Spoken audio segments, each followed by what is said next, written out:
The Capital Cycle in Dependent Economy. Introduction.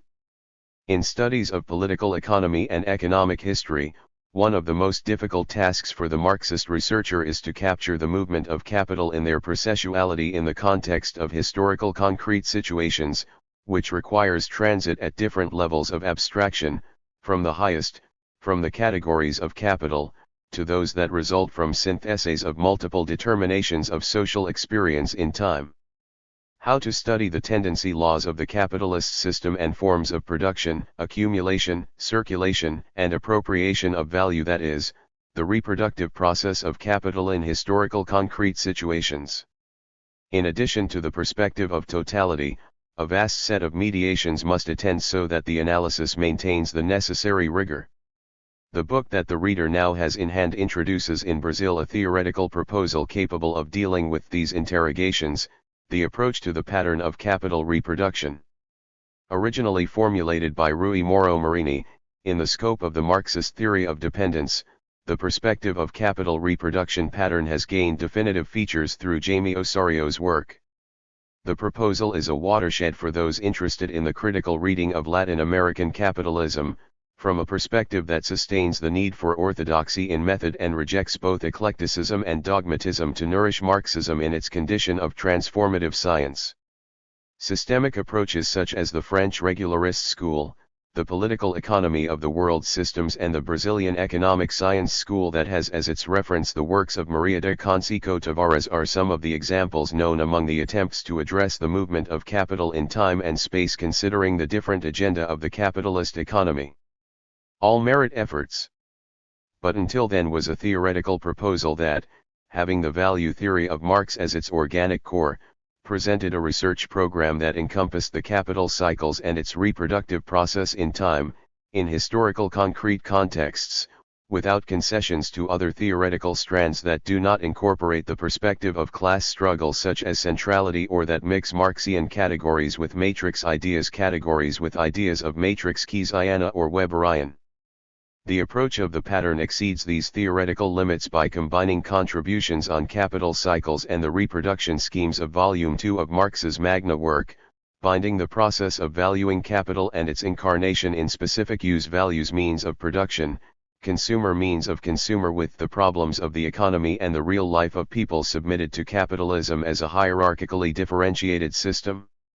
The present volume contains the original expression of this category of analysis and its methodological approach, through the contributions of 3 generations of authors who have in common TMD affiliation, one of the most vigorous currents of critical thinking in Latin America, Rui Moro Marini, one of the founders of TMD and its most notorious exponent, Jaime Ossorio, his disciple, and Marcelo Carlandolo and Marisa Amaral, authors who represent the 3rd generation of TMD by claiming the legacy of this tradition of Latin American thinking, seeking to update it in this early 21st century. To better situate the reader about the relevance and reach of TMD, it is here a brief historical approach to its trajectory. Participating in the environment that allowed Latin American Marxism to renew in the 1960s and 1970s, TMD was erected as tax and continuing the indigenous effort to think about the particularities of capitalism and class struggle on the continent.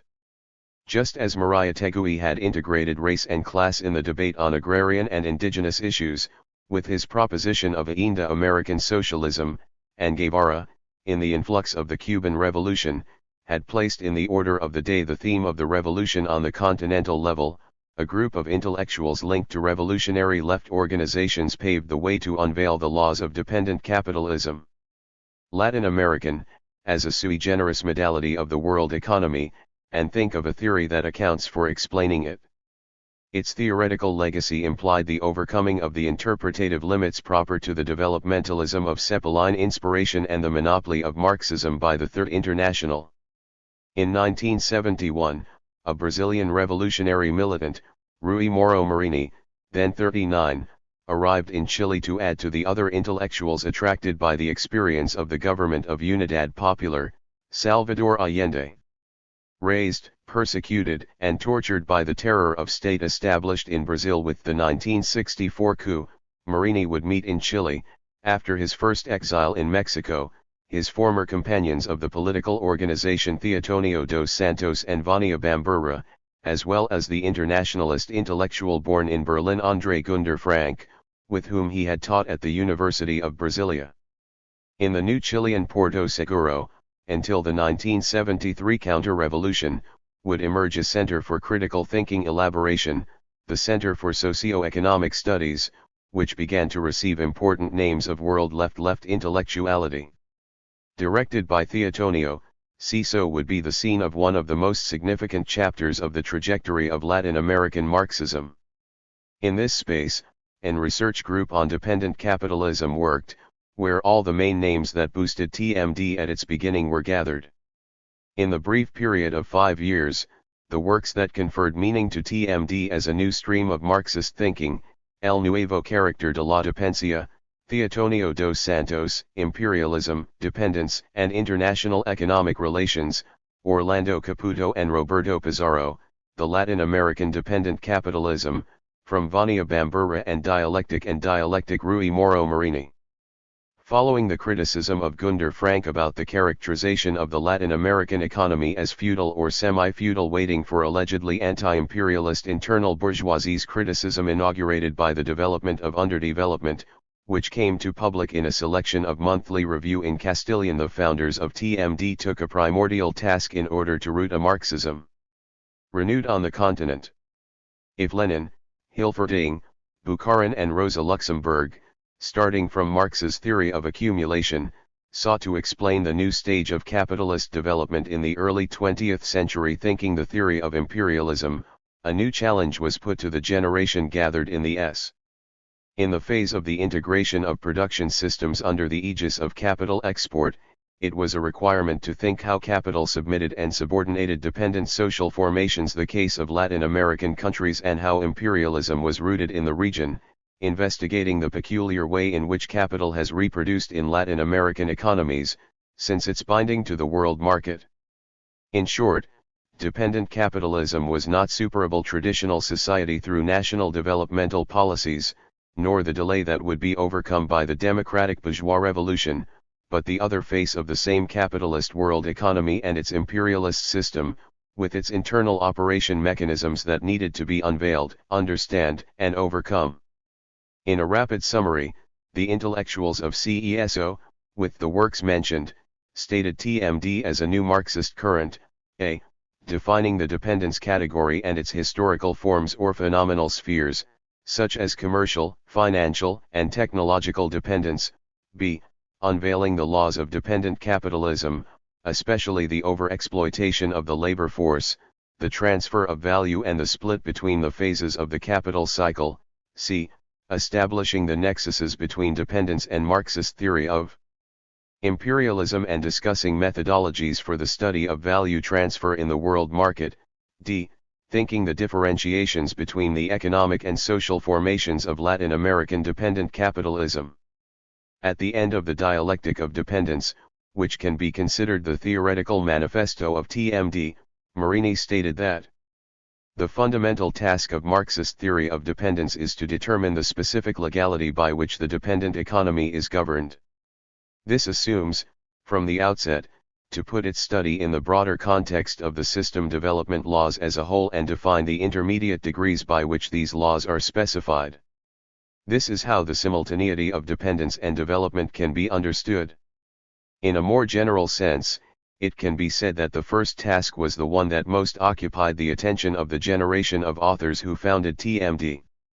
But there was still a methodology that tied it to different topics, such as imperialism, international division of labor, economic social formations and conjunctures, and that allowed the strict study of the capital movement, according to the second objective placed by Marini, defining the intermediate degrees by which these laws are specifying.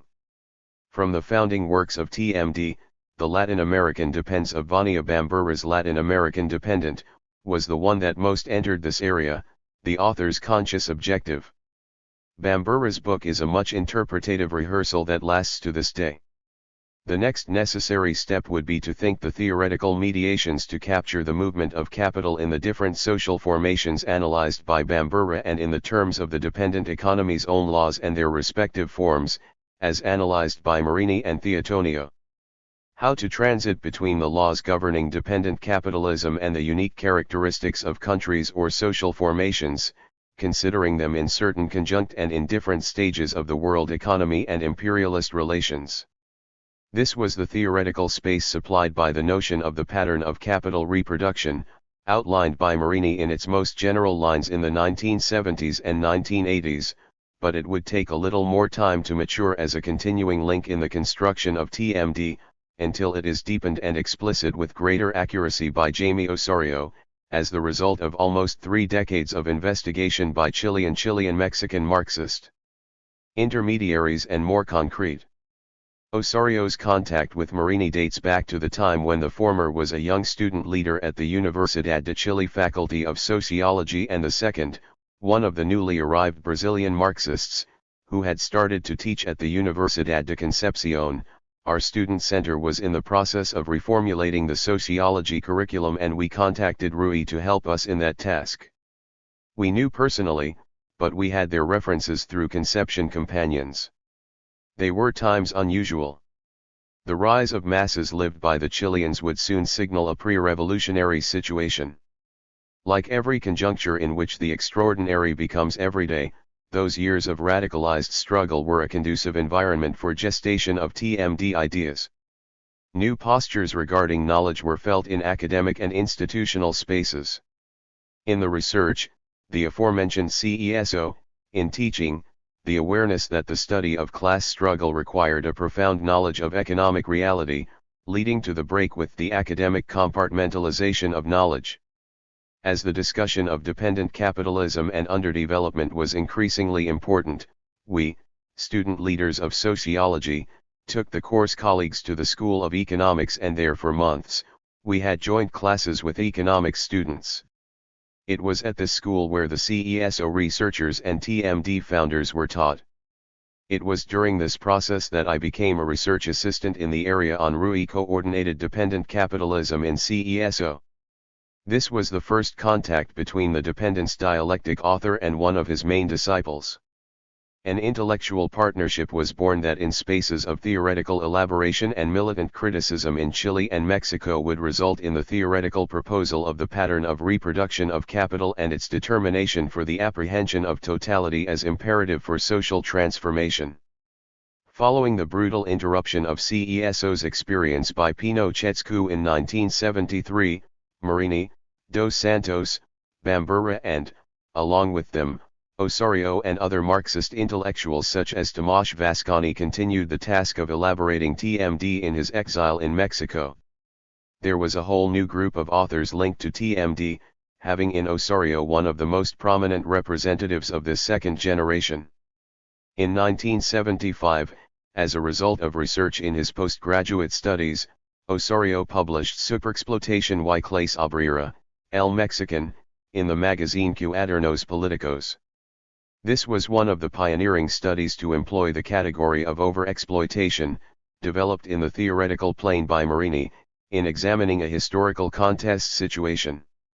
In addition to a study of production relations in the Mexican economy of the 1970s, Osorio pointed out in that article new theoretical elements to think about the circumstances in which overexploration is given, as well as for the study of its forms, especially increasing the intensity of labor force exploration.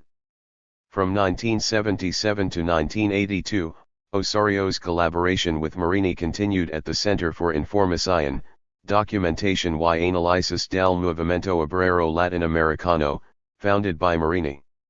If CESO was the environment where the fundamentals of TMD originated, the years of Sidimus experience were, in turn, a crucible for new formulations, including the approach of the pattern of capital reproduction. In 1982, the Capital Reproduction Pattern Seminar, coordinated by Marini and with the participation of young researchers mostly postgraduate students from various Latin American countries who were exiled or living in Mexico. As a result of the seminar, Marini published in the same year the article about El Patrón of Reproducción del Capital en Chile. Osorio, in turn, prepared methodological notes that remained unpublished until they were resumed in later writings on the subject. The article about El Patrón, resumed the axis of analysis presented in another essay, El Cycle del Capital en la Dependent Economy, considered by the authors of this introduction as the founding text of the pattern approach, and that Boitempo first publishes in Portuguese in this volume. While the 1979 text concentrated reflection on the theoretical discussion of the specific way in which capital runs through the different phases of its cycle in dependent economies, already employing the new notion forged in the heat of TMD, directed the focus to the examination of the pattern in a contest, the Chilean economy. However, the definition of the pattern in its completeness was still remaining because it was done. According to Osorio, in the SIDEMO working group, conjuncture analyses of the worldwide and Latin American situation in particular, which were published monthly under the name of International SIDEMUS, which served several Central American revolutionary organizations and the Latin American South Cone. Rui was the theoretical guide of every subject, and I did editorial work of this publication for a good time. Among the activities in the SIDEMO, Osorio has stopped deepening TMD categories at levels of historical concrete analysis, following the same concerns that motivated Marini to write about El Patrón, and stressing the theme of state and political struggles between classes and fractions in the conjunctures, in the study of how capital reproduces independent economic formations. In this sense, the articles HY Crisis de la Chilean, 1973-1982 and Chile, State and Domination are highlighted, both published in Political Quaderns. These two writings, as well as their doctoral thesis completed in 1985 and the article on overexploitation in the Mexican case, demonstrate Osorio's concern to investigate capital movement and production relations in an economic social formation, as well as its superstructural elements. To this set of works, in which the concern could be observed between the highest levels of abstraction and the most concrete, followed by the Elisis de Koiwiki essay, a text with methodological reflections for the critical analysis of class struggle and transformations in the world economy and its events in full unfolding. When the SIDEMO closed, we realized that we were doing conjuncture analyses, but we had no written material about what a conjuncture is and how to analyze it. In order to remedy the situation that I write the book Elisis de Koiwadu in 1987, which widespread through Central America. The reflection on what the conjunctures and criteria of apprehension of the real is at this level of analysis, in which not only the temporal duration but the nature of economic political events assumes its most immediate dimension, raised the need to delimit each level of abstraction within the scope of Marxist theory. And, along with them, the joints of the levels of each other. From this theoretical need, years later, the article about epistemology and method en Marx, published in the critical book of La Economia Vulgaris, Reproducción del Capital and Dependency, resulted in the critical book. In this work, Osorio performed a systematization of Marx's method, organizing reflection to highlight the decisive role of the abstraction process. As theory and methodology, Marxism can be considered a unit corpus.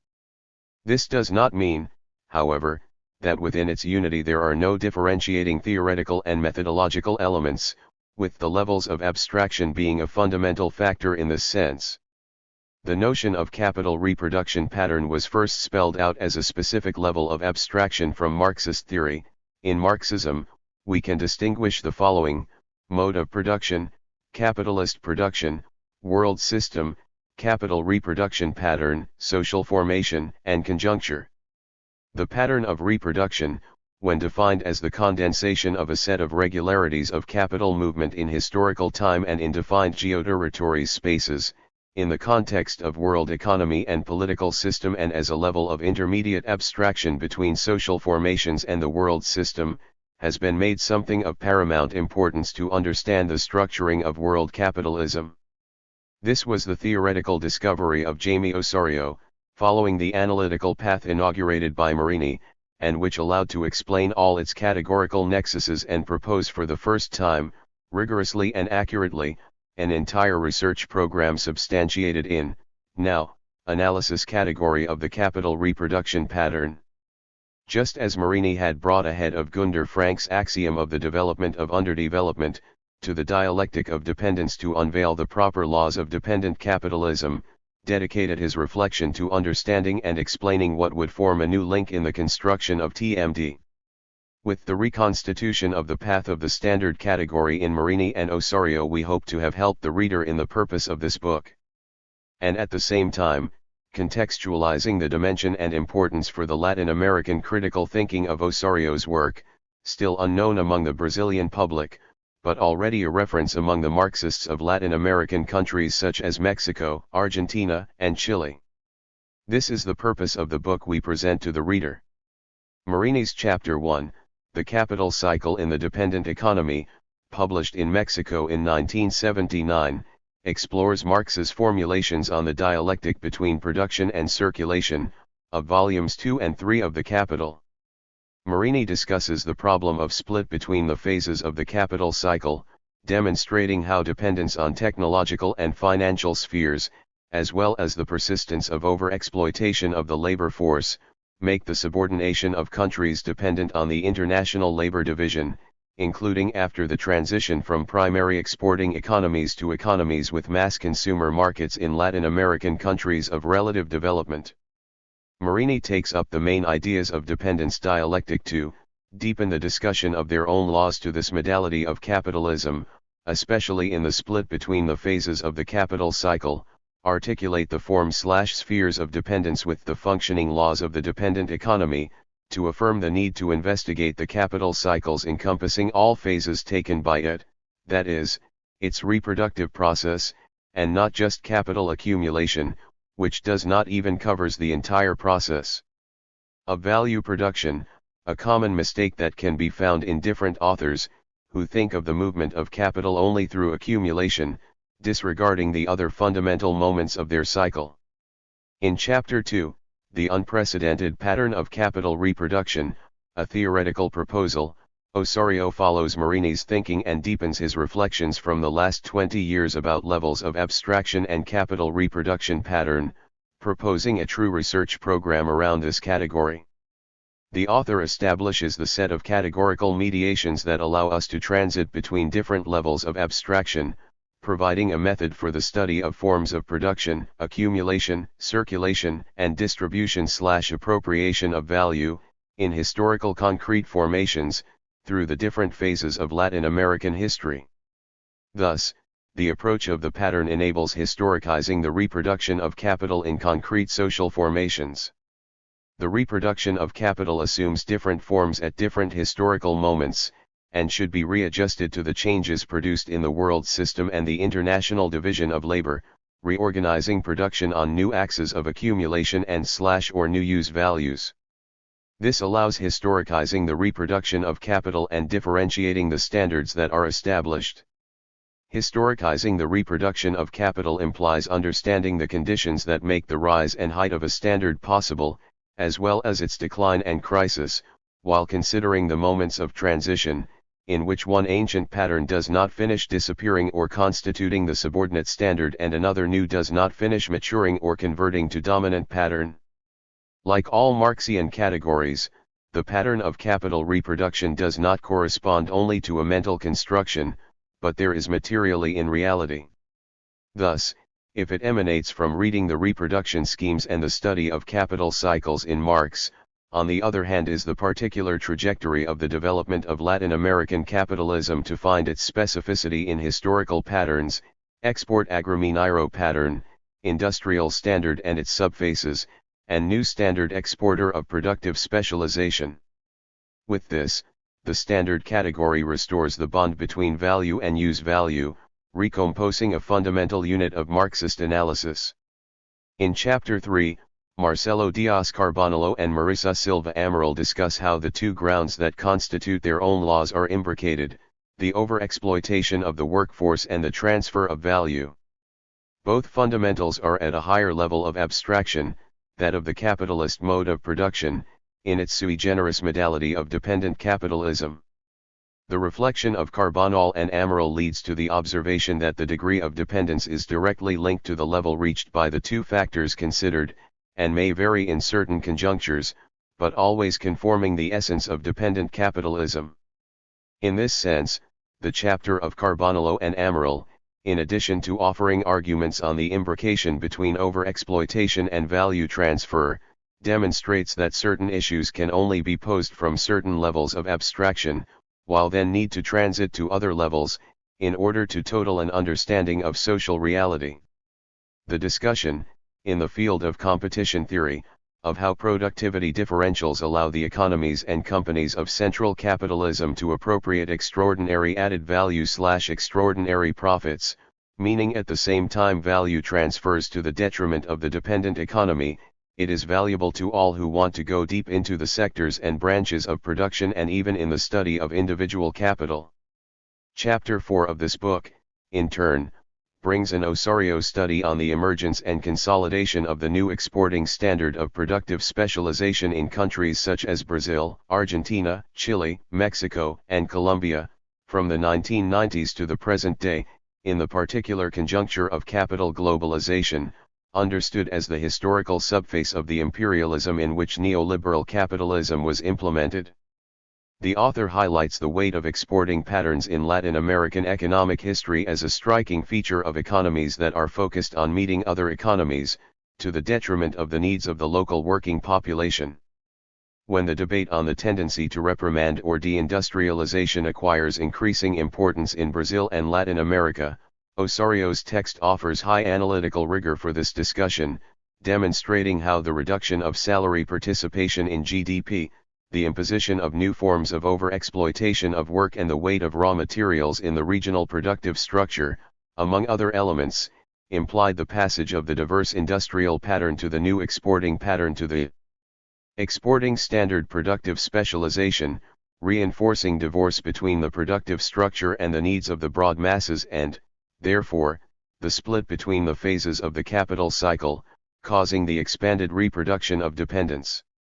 At this point, the reader will have realized that the standard category, besides rescuing the contributions of TMD, its validity and urgency to the critical examination of contemporary capitalism, constitutes a true research program, articulating Marx's contributions with formulations of Latin American Marxism, especially of the dependent authors. As part of this research program, the Brazilian organizers of this book, with Osorio's support and encouragement, all invite the collective task of reinterpreting Latin American history through an economic history of dependence, which allows us to know the functioning of the different reproduction patterns of capital in the trajectory of Latin American capitalism and the issues posed for the overcoming of the capital system on our continent.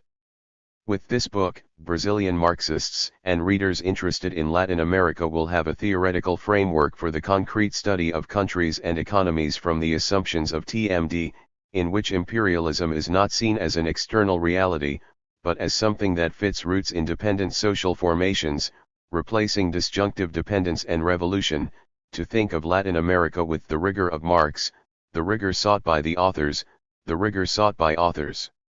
From TMD, following Marini's trail. Carla Ferreira, Mathias Seibel Luce. June 2012. 1. The Capital Cycle in Dependent Economy. Rui Moro Marini. Capital Cycle and its Forms. Before analyzing the capital cycle in the dependent economy, you should be based on some elements. Initially, I must need that by referring to the dependent economy, I have in view of the current form it assumed after, within its bosom, a production sector has been convenient for the domestic market that has progressively assumed the hegemonic role in economic dynamics. Situation to all proof different from that rendered at the beginning of the 20th century, in the form of exporting economy, when the Latin American dependent economy represented a system of production complementary to that of central economies, having its cycle determined by it. On the other hand, we are interested in analyzing here the three phases of the cycle: circulation, production, and circulation, for which it is appropriate to resort to formula dm. P. MD. This describes the movement by which money assumes the form of goods, in what is the first phase of circulation, to giving a course to a production process, resulting in goods that must transit through the second phase of circulation, so that capital recovers the money form again. The production phase has the characteristic of being a process of appreciation, that is, of new value creation.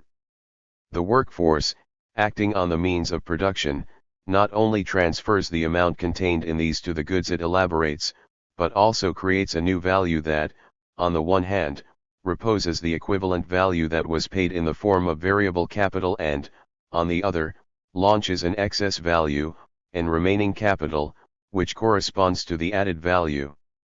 These different values are encompassed in the total value of the goods that, after the production process, enter the second phase of the circulation through their sale, to be made in cash. In this regard, I think it is necessary to stop on some aspects. The first of these is the importance of money in the process of appreciation, as it is in this way that capital appears to start it, and this is the way that recovers capital, or that must recover, so that another cycle can start. Secondly, one should not lose the importance of the production phase, in which it has effectively the valorization of capital, through the production of surplus value. All forms of compensation of capital, industrial profit, commercial profit, interest, and land income have their source in the surplus value resulting from the valorization, and are therefore born of the action of productive capital, or, in its broad sense, industrial capital. The illusion created by these forms of remuneration of capital, according to which would be possible processes of valorization that did not go through production, it is smoked that we consider any concrete case. Take one that is known to us, that of a publisher. It establishes, on the basis of experience and calculation of current costs, the final price. It distinguishes there what corresponds to the replacement of capital invested in the production of the book, adds what will be in the hands of the seller, the merchant, which represents a percentage close to 40% of the total amount, and adds the percentage corresponding to interest and amortizations, being a remaining that is the profit of the publisher.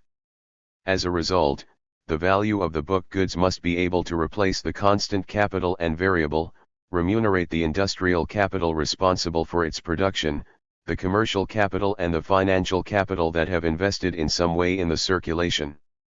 The land income element in the company's financial state appears included in production costs.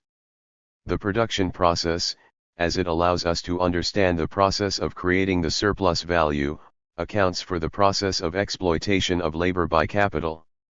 What is appreciation for the capitalist is exploitation for the worker. Finally, we are interested in considering that we will have three parts to analyze in the capital cycle, or, to be more accurate, in the reproduction and circulation cycle of capital. The first corresponds to the circulation phase, which we can call C1, in which the capital is studied, which, in the form of money, appears in the circulation to acquire, in the act of purchase, means of production and higher labor force. The second corresponds to that of accumulation and production, through which capital is the material form of means of production and labor force to, through an exploration process, promote its own appreciation, that is, the creation of added value. The third is the second phase of circulation, C2, in which capital, in the form of goods that contain the initial value plus the added value generated, enters the market to seek its transformation into money through exchange, sale. The resulting money, if the cycle is usually made, should represent a higher magnitude regarding the accumulated capital money. First phase of circulation. Let us now consider the way the capital cycle is presented in the Latin American dependent economy. The first thing that should worry about is to determine the origin of capital money that appears to start the cycle. We can distinguish basically three sources. First, internal private capital or internal private investment, that is, the part of the added value generated within the economy that is to accumulate in the form of means of production and labor force. The fact that this capital is legally owned by nationals or foreigners does not absolutely affect the situation, since we are considering only the part of the added value that accumulates. This means that the deduction of the added value of the national economy has been deducted from the national economy in various forms: remittance of profits, interest payments, amortization, royalties, etc. The added value generated in the national economy and invested in it is national investment, regardless of the nationality of those who hold ownership titles about it. It is obvious that this is not thus present from the point of view of national accounts, where the part of the asset that is in the hands of foreigners is, once invested, accounted for as foreign capital. However, it is also obvious that, from the point of view of the analysis of the functioning of the economy, this is the premise adopted here. Secondly, we can distinguish public investment, which originates in the state. There, the sources of the investment are diverse. On the one hand, it simply corresponds to a part of the generated added value, through its transfer to the state through direct taxes on capital and the earnings, as well as the part of the indirect taxes that fall on types of income that correspond to the distribution of surplus value. Along with this part of the asset in the hands of the state, we observe that part of variable capital can also appear there through taxes on work or indirect taxes paid by workers. A second source of public investment is the result of the direct exploitation process that the state, as a capitalist, carries out. State companies function in a capitalist system as private capitals and give rise directly to the production of surplus value, which, by its mediation, is appropriate by the state. It must be present, from the outset, that not every state expenditure is productive, that is, not all this expense leads to capital accumulation. This depends on the proportion, within the public expenditure, the expenses that are intended properly to capital, whether that corresponds to state investments or the transfers of added value to private capital to feed private investment. In the latter case, there are those spending that the state makes to make private investment more profitable, direct or indirect subsidies to private capital. Indirect subsidies can take various forms, for example tax exemptions or price manipulation. Thus, if the state produces oil, a fundamental raw material in industry, and sells it to private capitalists at low prices, it is in fact transferring these part of the surplus value it contained. In short, public investment depends on the proportion, in public spending, the expenses intended for productive investment and those intended for unproductive investments. It should be borne in mind that the latter can hide transfers with productive objective or expenses that are unproductive and which are strictly point of view of capital appreciation, but rigor correspond to productive spending. There are social spending, such as education and health, which contribute to the reproduction and qualification of the workforce, essential for appreciation. Really unproductive spending are those that the state performs with its own bureaucracy, both civil and police and military. As can be seen, the importance of the role of the state in the capital cycle itself is considerable, given its ability to transfer to you part of the added capital, to produce your own value and, finally, to capture part of the variable capital of paid wages. This explains, in a way, the weight that public investment has in the dependent economy. In the case of Brazil, for example, the state participates in the formation of fixed capital, i.e. facilities and machinery, with 60% of the total annual, with only 40% for private capital. The third aspect to consider, when we analyze the origin of capital money that triggers the capital cycle in a dependent country, is foreign capital.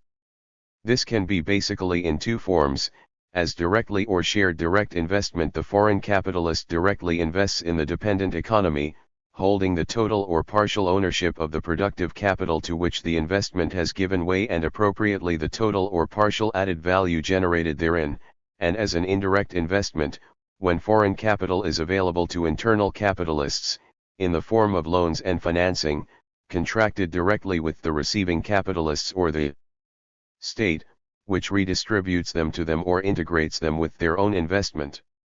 In Latin America, during the long post-war period until the 1960s, the predominant form of foreign investment was direct investment. However, since the end of this decade and in the 1970s, although direct investment has followed growing, its proportion in total foreign investment has shown the reduction tendency. Currently, in particular in the countries of greater relative development such as Mexico or Brazil, the predominant form of financial capital tends to be indirect investment.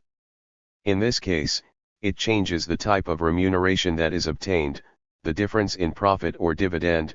Foreign capital, in addition to amortization rates, charges interest rates that are deducted from the added value generated by the productive investment to which it contributed, without having taken over, however, the risks of production and realization of this added value. As we put the problem, it is evident that we consider foreign capital as an extra element that intervenes in the formation of the mass of capital money that gives way to the accumulation process. This may lead to the mistaken conclusion that the thesis that maintains that foreign capital fulfills a complementary role in internal investment is certain and therefore contributes to the development of the dependent economy. It is evident that foreign capital integrates with and determines the cycle of the capital of the dependent economy and, therefore, its process of capitalist development. It should not be lost that it represents a capital refund in relation to what previously drained the dependent economy, restitution that is, besides, partial. Thus, it can be observed that, between 1960 and 1967, most of the U.S. direct investment did not go to dependent countries, being 70% of it for developed countries, particularly those in Western Europe and Canada. However, during this period when they received only 30% of U.S. investment, dependent countries contributed to the United States 60% of the total income that the country received from abroad in the mode of profits, interest, and royalties. It should be considered, moreover, as we have already pointed out, that foreign capital does not move only in one sense, that of entering the dependent economy, but also in the opposite direction, the exit in relation to that. Once the production cycle is fulfilled, foreign capital contributed to the production of surplus value, it is entitled to a part of it in the form of profit or interest, as it is direct or indirect investment. This gives rise to surplus value transfers abroad. What's more, in cases where this transfer does not operate and where the asset or part of it is reinvested in the country in which it was generated, the resulting productive capital is accounted for as foreign capital, although it has been generated based on the added value created in the country itself. This is why in Brazil de Goulart the discussion about nationalizations brought to the foreground the problem of what should be considered as foreign capital, whether only the initial investment from abroad, or if also the reinvestments to which it gave way. It is obvious that, strictly speaking, only the first is justified, and, being the additional capital generated by the initial investment, by itself national capital, cannot give rise to any kind of compensation. Concluding, regarding the analysis of the formation of capital money and its incidence in the circulation phase C superscript 1 of the capital cycle in the dependent economy, what should be noted is the importance that the state and foreign capital have there. Therefore, since now, and regardless of the realization problems that we will consider later, we can say that the economic cycle of the dependent economy, the different phases of expansion and recession it crosses, is directly articulated with the exterior and is susceptible to a wide extent to be influenced by the state. We insist, in this first approximation of what the dependent economy is, we observe, from the point of view of capital, that in its first phase of circulation, on which the accumulation process depends, acts external to the dependent economy and which is totally out of control, foreign capital. And that, however, the fact that it is incorporated into this phase of circulation internalizes it, as it were, constitutes it in a direct factor of the capital cycle in this economy. Let us proceed with our analysis of the circulation phase C superscript 1, now considering what happens with the act of purchase, through which the accumulation process occurs. We had seen that capital money assumes, by exchange, the form of means of production and workforce, to give way to the production process. Regarding the workforce, in general and leaving aside the specific cases of the highly qualified labor, we know that it constitutes national workers, the national working class. The same is not true of the means of production that include raw materials, equipment, and machinery, as well as facilities and land. Part of these means of production has an internal origin, the earth, the building materials, the most raw materials, part of the equipment. The other part comes from abroad. We have a moment in one aspect of the problem, given foreign capital magnitude enters the process of circulation of the dependent economy in order to promote a production process. To do this, it hires workforce and buys machinery, land, raw materials. However, part of this capital that entered to be invested immediately as it is interchangeable by means of production acquired abroad, particularly machines and equipment. This may even make the entry and exit operation unveil and, which happened particularly in the 1950s, but continues to be considered foreign investment, the machines and equipment placed in the country directly, without the intermediation of the phase that corresponds to the circulation of capital money. The acquisition of means of production in the world market is not in itself a feature of the dependent economy. No capitalist country, no economy in general lives today isolated. What characterizes the dependent economy is the acute way this feature acquires and the fact that it responds to the very structure of its historical process of capital accumulation. Indeed, in advanced capitalist countries, the general tendency of the industrialization process was to produce first consumer goods to develop then the production of capital goods. In England, where this is particularly notorious, it is not capital goods, but consumer goods, such as textile products, that drive industry development.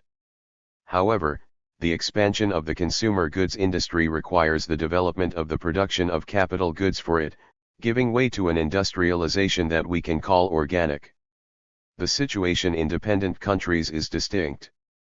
In the case of a late industrialization, which is held in the 20th century on the basis of a broad development of industry in central or advanced countries, dependent countries extended the phase that corresponds to the production of consumer goods beyond what was normal in the organic industrialization of central countries.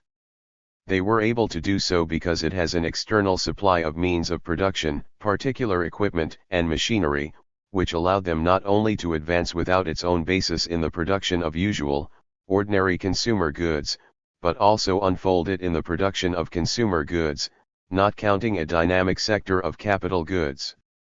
In fact, the manufacturing industry of dependent countries is largely based on the capital sector of advanced capitalist countries through the world market. As a result, this manufacturing industry is dependent not only in material terms regarding equipment and machinery as material means of production, but technologically, that is, to the extent that it should also import knowledge to operate these means of production and eventually manufacture them. This is, in turn, in the financial relationship with the abroad, giving way to payments in the modality of royalties or technical assistance, which constitute so many other factors of transfer of added decapitalization. From the point of view that interests us, that is, the determination of the characteristic aspects of the capital cycle in the dependent economy, it is noteworthy is that, as this cycle depends on the external circulatory flow of capital money, it also depends, to complete the first phase of circulation, of the means of production provided from the outside. In the circulation phase see superscript 1, therefore, the capital cycle of this economy is doubly articulated and is doubly dependent on outside. This circulation is partially centered abroad, both with regard to capital money and with regard to commodity capital. Accumulation and production phase. Let us now move on to the second phase of the cycle, that of production. Here the origin of capital erases here, it no longer matters who their owners are, where the money or the means of production came from.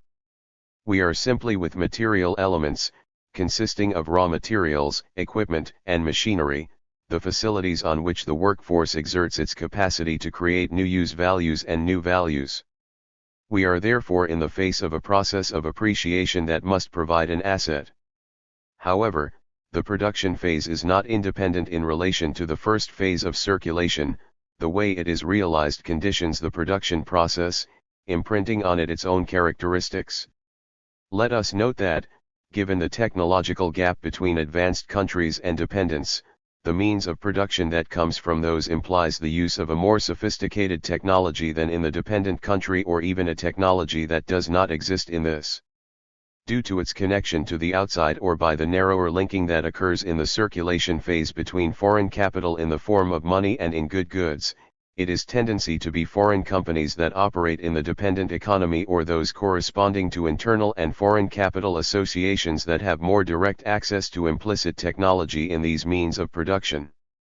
Let us analyze the effect of the introduction of new technology in the dependent country, considering two individual capitals, A, corresponding to a foreign capitalist who operates, suppose, in the field of shoe production, and B, representative of an internal capital that acts in the same branch. A can bring more sophisticated equipment and production methods that allow it to lower its production cost from B, which produces in average technological conditions. However, despite producing with lower costs, it will sell its goods for the price established at the production of capitalist B, that is, which operates under normal production conditions. As a result, although the sale at the same market price, its profit will be higher than B due to the difference in production cost. Now, seen together, the mass of profit produced in an economy corresponds to the whole of the capitalists who operate there and is appropriate by them according to the magnitude of the capital invested by each one, with the organic composition of their capital and the number of rotations of this time through the mechanism of competition. The larger profit of A is, therefore, a normal phenomenon, corresponding to the transfer of value within the branch of shoes. The problem does not reside there, but in the fact that the differential or extraordinary profit of it can hardly be annulled by an effort of B to, raising its organic composition, its technological level and the productivity of the work it employs, to match the cost of production it has. This is because the difference in production costs, in fact, is not the result of internal technical development, but from the introduction of a new technology from abroad that causes it to be the position of a technological monopoly. If it does not immediately nullify, it will be possible to see that, by 2, 3 or more production periods, it may systematically benefit from extraordinary added value, which has concentrated in its hands a growing part of the added value produced in the field. Thus, in case B equals its technological level, the superiority in terms of the magnitude of the capital that holds it gives it conditions to respond immediately, introducing another technological advance that, lowering its production cost, restores its extraordinary profit. This means that, from the conditions generated in the first phase of circulation, the concentration of capital is accentuated, by circumstances proper to the sphere of production itself. Companies that operate under privileged conditions and systematically obtain extraordinary added value concentrate increasing portions of the surplus value produced and, therefore, of capital that is invested in the dependent economy, through what they acquire an undisputed dominance position.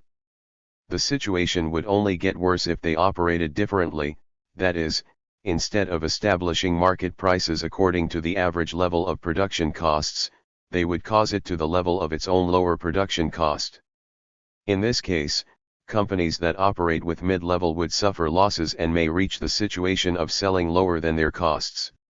The inevitable result would be to break these companies and, to the difference in the concentration of capital that operates through the mechanism of extraordinary profit, what we would have would be a brutal centralization of capital by absorbing minor capital by the largest, due to the disability of the former to face competition. In any case, what we have are processes that lead to early monopolization that is observed in dependent economies.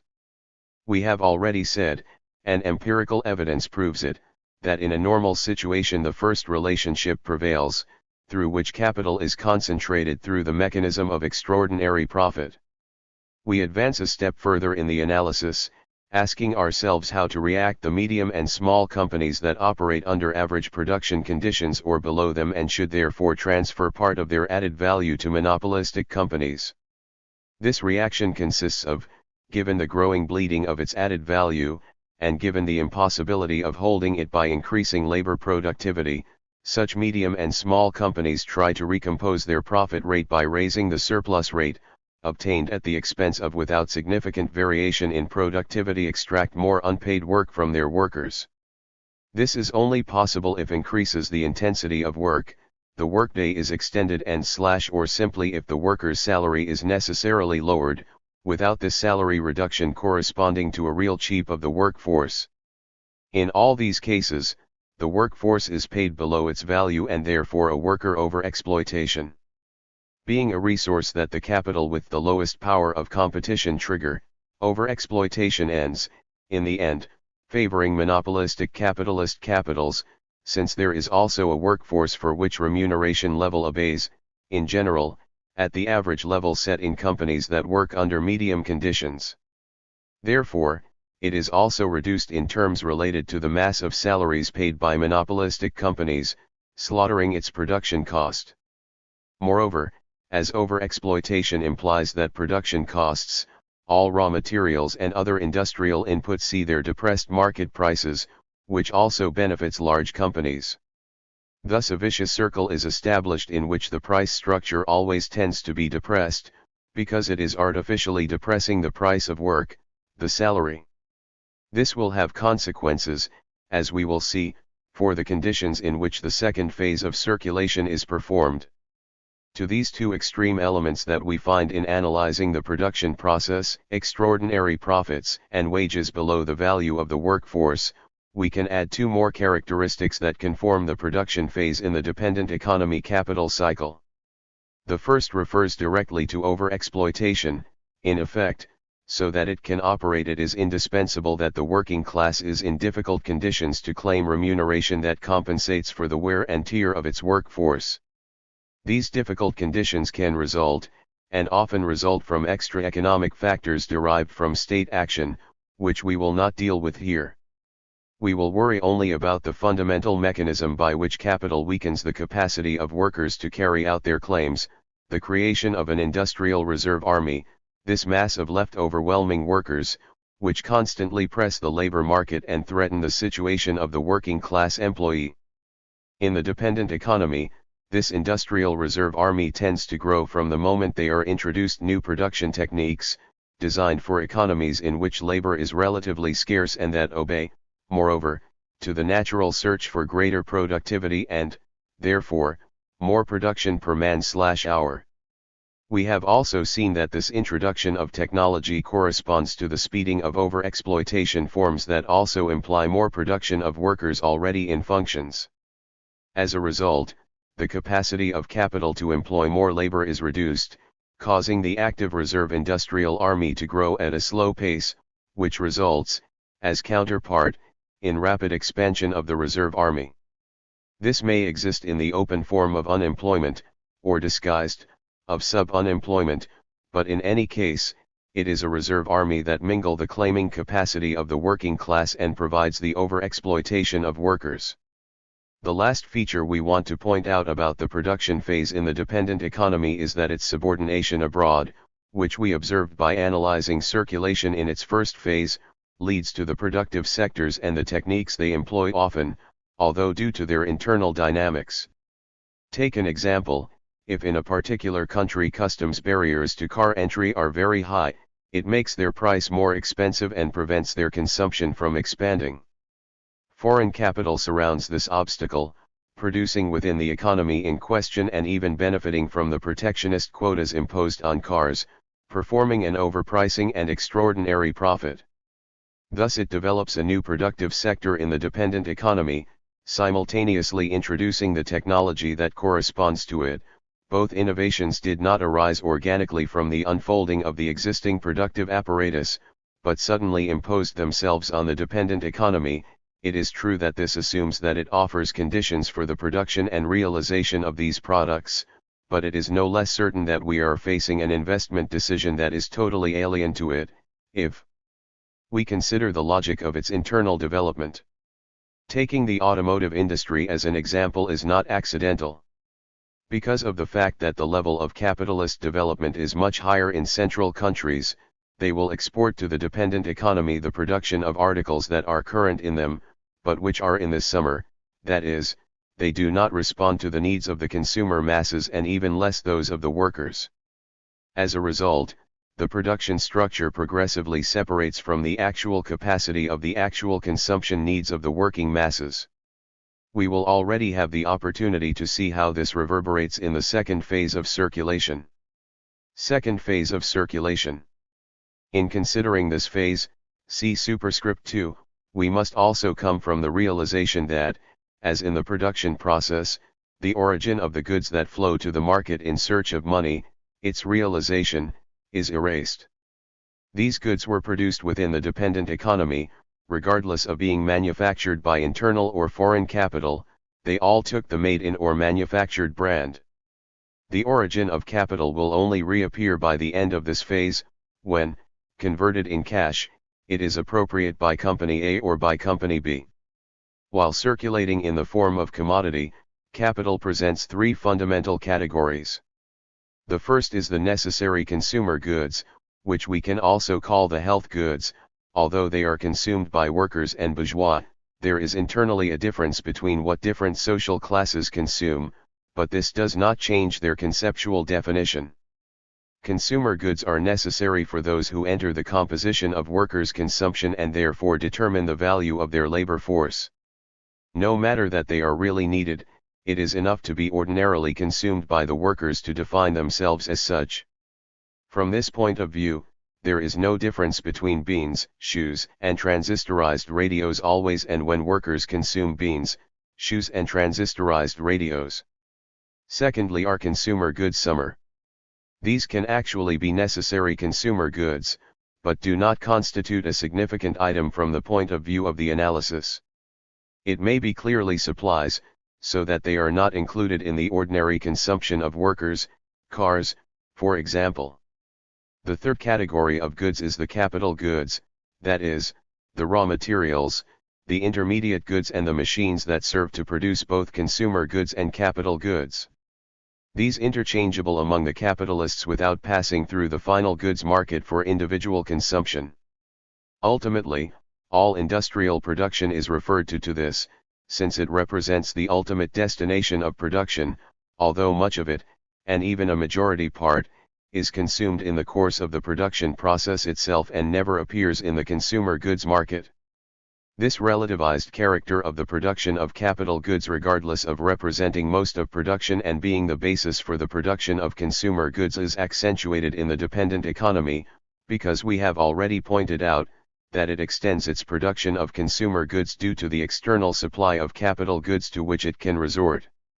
Therefore, the importance of consumer goods in the second stage of circulation is greater in an dependent economy than in a central, advanced economy. This is a contradictory trend, since, as we have seen, at the level of production, the trend is reverse, due to the separation of the productive structure from consumer needs. Here, as in all other aspects, the dependent economy once again reveals its internal essence, which corresponds to the sharpness to the limit of the contradictions inherent in the mode of capitalist production. This narrower relationship we find among the goods produced, circulating in the C2 phase, and individual consumption faces obstacles that come from previous phases and we already indicate when analyzing the production process. Thus, the overexploitation of work, which implies, as we have seen, that the workforce is not paid for its value, causes the reduction of workers' consumption capacity and restricts the possibility of realizing these goods. Overexploitation is reflected on a salary scale whose average level is below the value of the workforce, which also implies that those layers of workers who get their remuneration above the average workforce value see their salary constantly pressed downward, dragged downward, by the average salary that the salary is compared to the wage scale. Let's look at what happens at the other pole, relative to profits. We already know that part of them is neither accumulated nor spent as income in the dependent economy, since it flows towards the exterior through the distinct surplus value transfer mechanisms that we indicate. As a result, this party does not count for the realization of the goods and restricts the scope in which the second phase of circulation operates, reducing the domestic market. The surplus value in the country is divided into two parts, which, after undergoing metamorphosis in profit, interest, etc., it is oriented to accumulation and which, through these forms and more of earnings, appears as yields that give way to unproductive spending, that is, the acquisition of goods for individual consumption and classes consumption and classes, or class sectors linked to them, as regards their income. As a consequence, the structure of individual consumption responds to the distribution of income, which comprises unlawful added value and variable capital. We have already seen how the overexploitation of work corresponds to the rise in the value rate. It is normal, therefore, that the non-accumulated added value is increasing over the detriment of variable capital. In this lies the reason for the highly concentrated income distribution structure we find in the dependent economy, in which, at best, only 20% of the population have acceptable or more acceptable levels of consumption, while 80% live in low consumption conditions. This, which results from production, reverses about it influencing its development. If the dynamic industry of the market is made up of incumeral yields, profits and earnings, the production structure tends to orient itself to the sector, increasingly leaving the large mass of consumers who should attend the market supported on the base of low wages. The second phase of circulation contributes to guiding production in the sense that it separates even more from mass consumption needs. It is for this reason that most branches that produce for popular consumption, called traditional in developmental language, have little dynamism in the opposition to the so-called dynamic industries that grow rapidly and produce consumer goods or capital goods for their production. This market limitation, in addition to influencing the productive apparatus, tends to move part of the circulation of goods towards the world market through export. To this end, it is determined that the most generated added mass does not remain in full in the country, as part of it is transferred abroad, which reduces the market. We can then conclude that, just as circulation in its first phase influences production, it is also felt about it in its second phase, while the two phases of circulation depend on the way the production apparatus develops. That is, foreign capital cannot induce car production in an economy that has not developed a certain infrastructure and basic industry in order to support it.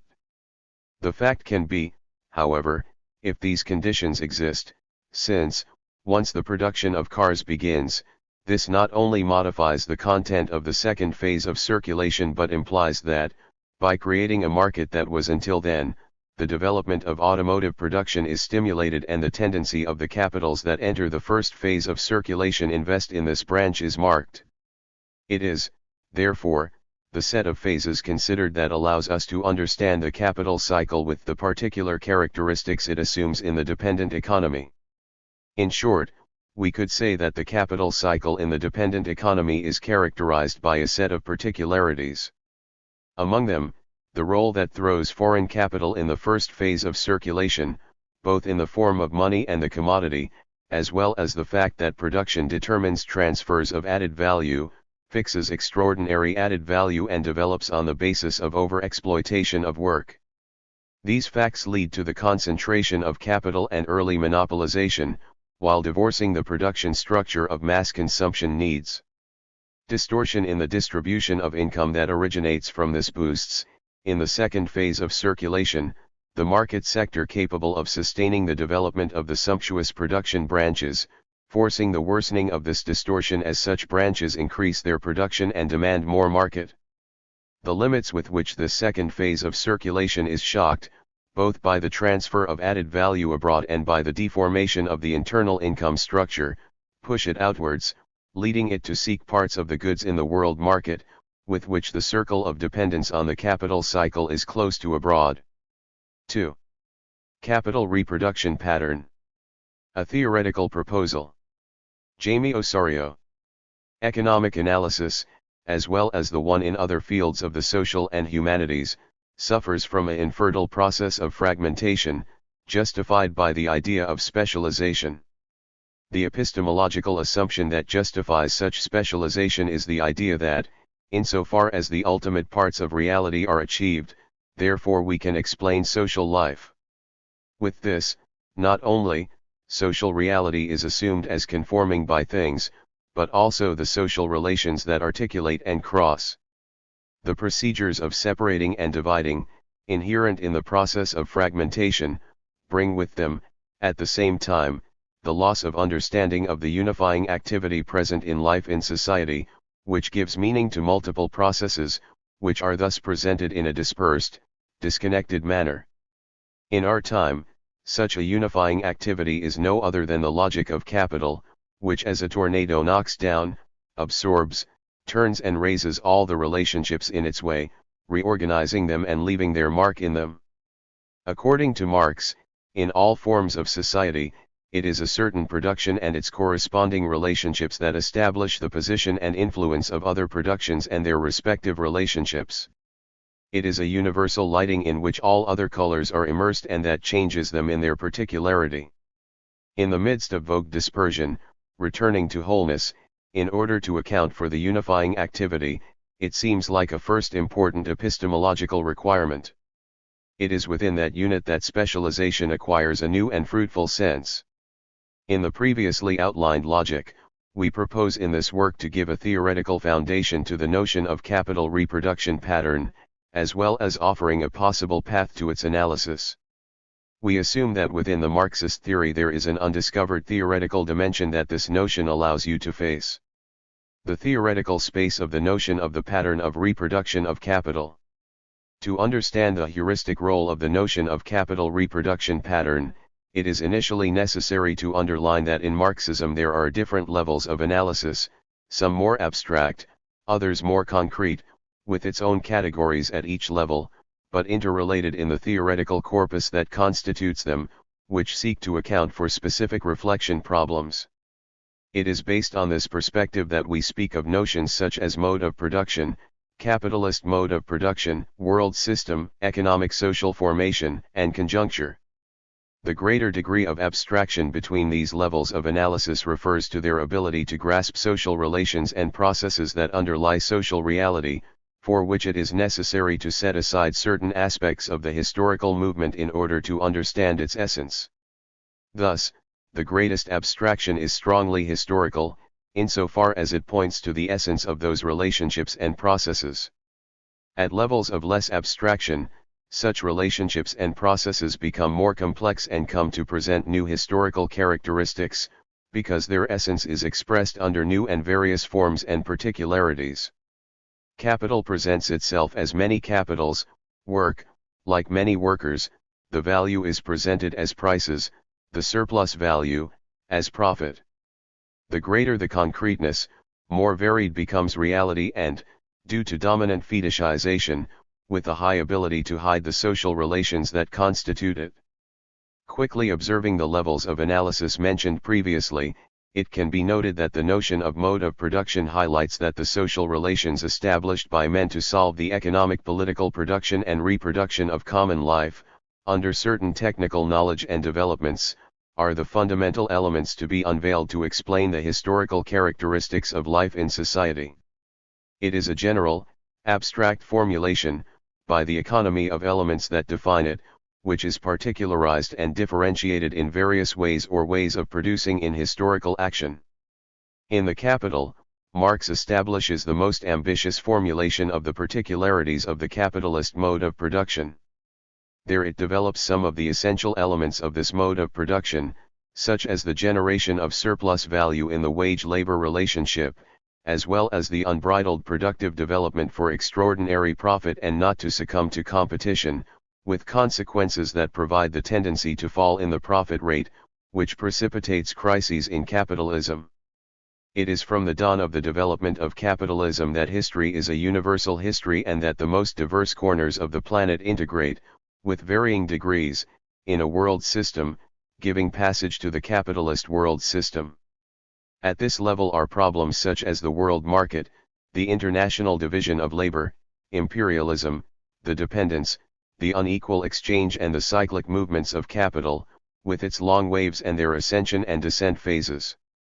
Capitalism as a world system is heterogeneously structured, between centers, semi-peripherals and peripheries or, in the current stage of maturity of the capitalist economy, between imperialist economies, imperialist semi-peripheries, dependent economies and periphery. In the first three prevails the appropriation of value, although from the second there is also a value of value, and in the last two prevail the value transfers to all previous ones, under different mechanisms. According to the various historical moments. It is based on these relationships that the problems of development and underdevelopment find meaning, not by considering isolated economies as they make several economic schools and international organisms repeatedly and under discourses that only change form. The last two units of analysis, the most concrete, economic social formation and conjuncture, are the ones that have less theoretical development, although the first has a larger production in a still scarce picture. The notion of economic social formation brings us to the constitution of capitalism in limited political and economic units. These units express a contradiction of capitalism as a historical process, a planetary vocation that, however, has been carried out having to settle in national states, which generates solutions, but also diverse conflicts. Economic social formation should consider the existing economic-political relations in these units and human groupings that such relations constitute, as well as the processes that capital has and has to carry out to establish its order, the solutions achieved and open conflicts. Determine the place of these units in the world system is an inevitable step in understanding the determinations in which they operate and develop. The notion of conjuncture refers to political temporal units in which significant modifications are produced in the correlation of forces between human groups in conflict and the projects that head, both within economic and social formations and in capitalism as a world system. As a more concrete unit, it is the synthesis of multiple determinations of varied processes and fueled by the most abstract units. The notion of the pattern of capital reproduction arises to account for ways that capital reproduces itself in specific historical periods and in determined geoterritorial spaces, either in the center and in the periphery, or in regions within each of them, considering the characteristics of their metamorphosis in the spheres of production and circulation, integrating, appreciation process and their incarnation in specific use values, as well as the contradictions that these processes generate. The category of capital reproduction pattern thus establishes mediations between the most general levels of analysis and less abstract or historical contest levels. Thus, it feeds on the conceptual and methodological contributions present at the most abstract levels, but requires conceptual and methodological contributions that are their own. The reproduction of capital assumes different forms at different historical moments, and should be readjusted to the changes produced in the world system and the international division of labor, reorganizing the production on new axes of accumulation and/or new use values. This allows historicizing the reproduction of capital and differentiating the standards that are established.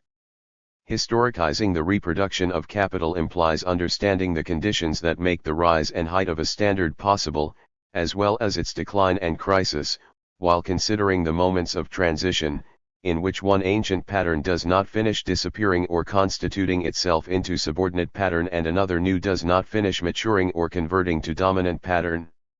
Capital tracks. In its valorization cycle, capital undergoes a metamorphosis process, assuming the forms of money, goods, labor force, and means of production - productive capital and valued goods. In the case of individual capital, if any proportion of its own undergoes each of these transformations simultaneously, the phenomenon is widespread whether social capital is considered as a whole.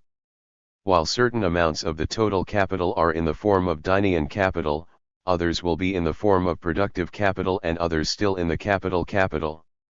In specific historical situations, even though capital assumes these forms by differentiated branches and/or productive sectors, it should not be lost that they are some sectors and branches that attract the largest and most important investments as they constitute axes of accumulation and capital reproduction.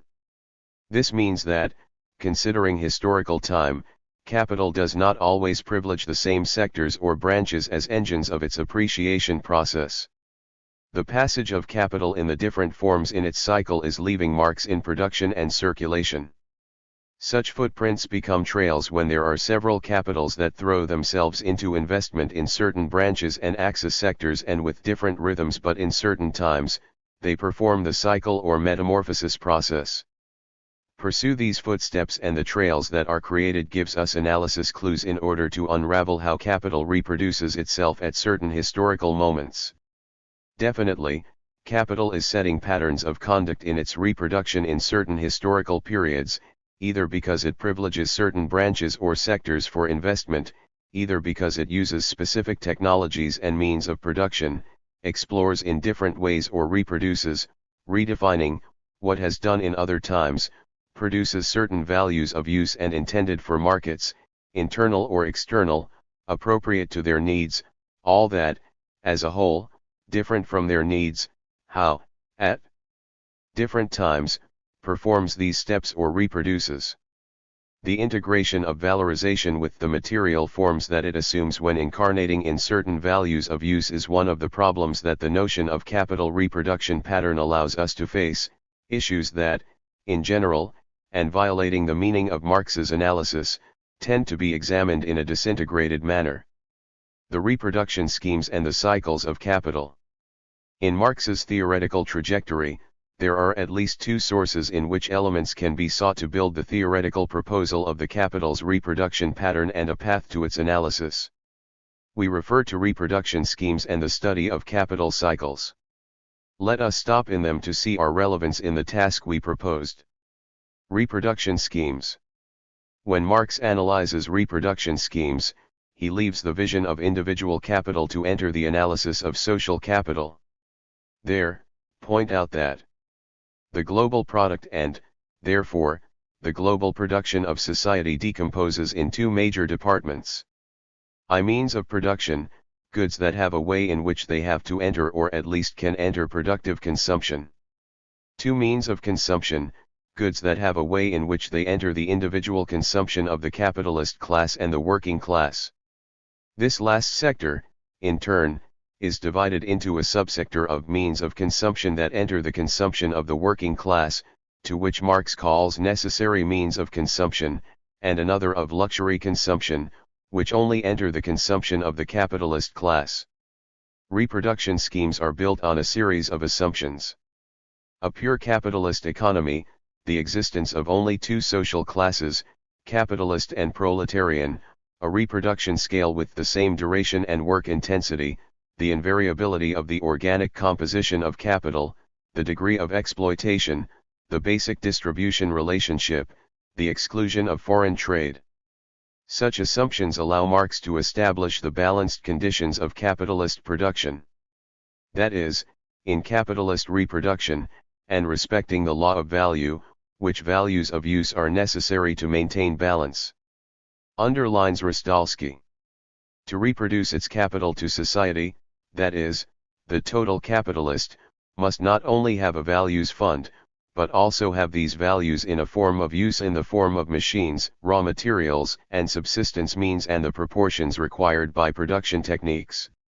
The contradiction present in the capitalist production of producing value in the form of use values finds in the schemes all its complexity and a form of solution by resorting to a very abstract and very simple model, in which each of the sectors or departments should be able to replace the value of its production elements, but can only do part of these elements of the other department, in an appropriate material form. Given the problem indicated in Marx's question about how, under the base of the annual product, the value of capital absorbed by production and how is the movement of this replacement with the consumption of surplus value by capitalists and salary by proletarians, Marini replies that his solution is to consider value in his natural form of means of production and means of consumption, that is, by consideration of the value in intimate connection to the use value. To seek to establish the proportions in which goods, taken as a unit of value and use value, must necessarily disregard changes in productivity or intensive magnitude of work, as well as, in general, the degree of exploitation. Hence the specific paper, and therefore limited, that fulfill the schemes in Marx's theoretical construction, whose conductive thread is precisely the transformation of the productive capacity of work. These reasons lead us to seek in other ways of Marx's theoretical production the elements that allow us to conform to the conceptual and methodological structure for the analysis of the notion of capital reproduction pattern, which does not imply abandoning some of the main problems placed in the schemes, such as the value-value bond of use and the relations between Sector I and Sector II, even no longer in equilibrium conditions. The Sinhal cycles. To perform its cycle, capital must go through the spheres of production and circulation, assuming the forms of Dinean capital, productive capital, and capital market. Each of these forms of capital presents its own cycle. However, it is the unity of these cycles and the passage of capital simultaneously by each of them that characterizes capitalist production. According to Marx, the true cycle of industrial capital is, in its continuity, not only unity of the process of circulation and production, but unity of all its three cycles. Such a unit can only be, however, as each part distinct from capital can successively travel the consecutive phases of the cycle, and may pass from one phase, in a functional way, to the other, and therefore, industrial capital, as all these parts, at the same time in the various phases and functions, simultaneously describing all three cycles. The formula of the three integrated cycles is presented as follows. Where D equals money, M equals goods, FT equals workforce, MP equals means of production, P equals production, M equals goods with new value, D equals increased money or more money. Key I represents the capital Dinean cycle. Key 2 represents the cycle of productive capital. Key 3 represents the capital market cycle. While the capital Dinean cycle highlights the essence of money that acts as capital, that of valuing, the productive capital cycle allows you to see not only production, but periodic reproduction of added value, that is, not as a function performed once, but as a periodically repeated function. Finally, the cycle of capital market shows us the appreciation, but as part of a process in which capital, to achieve this goal, cannot be detached from the value of use of goods. M must sell itself, because it has a usefulness, to perform in cash the more work it contains. The analysis of the reproduction pattern should consider all these aspects, but historizing them in a double dimension. First, responding to the reasons that make it necessary that capital should be valued by assuming certain incarnations in specific use values at certain times, which generates diverse capitalist forms. It does not give in the same value the capital producing sausages and producing cannons, Marx points out, to emphasize that the value of use of valorization defines the characteristics of capitalism that will be generated. The production processes of either use value are different, and different are the consumers and markets of such productions, as well as the state policies that originate from this. An economy that supports its appreciation in war products will stimulate conflict generation and wars to create markets for their products. The second dimension of historicization concerns the processes that require the emergence, the height, and the decline of a certain pattern of capital reproduction, as well as the conditions for the emergence and the maturation of a new one, with its height and subsequent decline and crisis cycle. In all these processes there are economic reasons that are also political.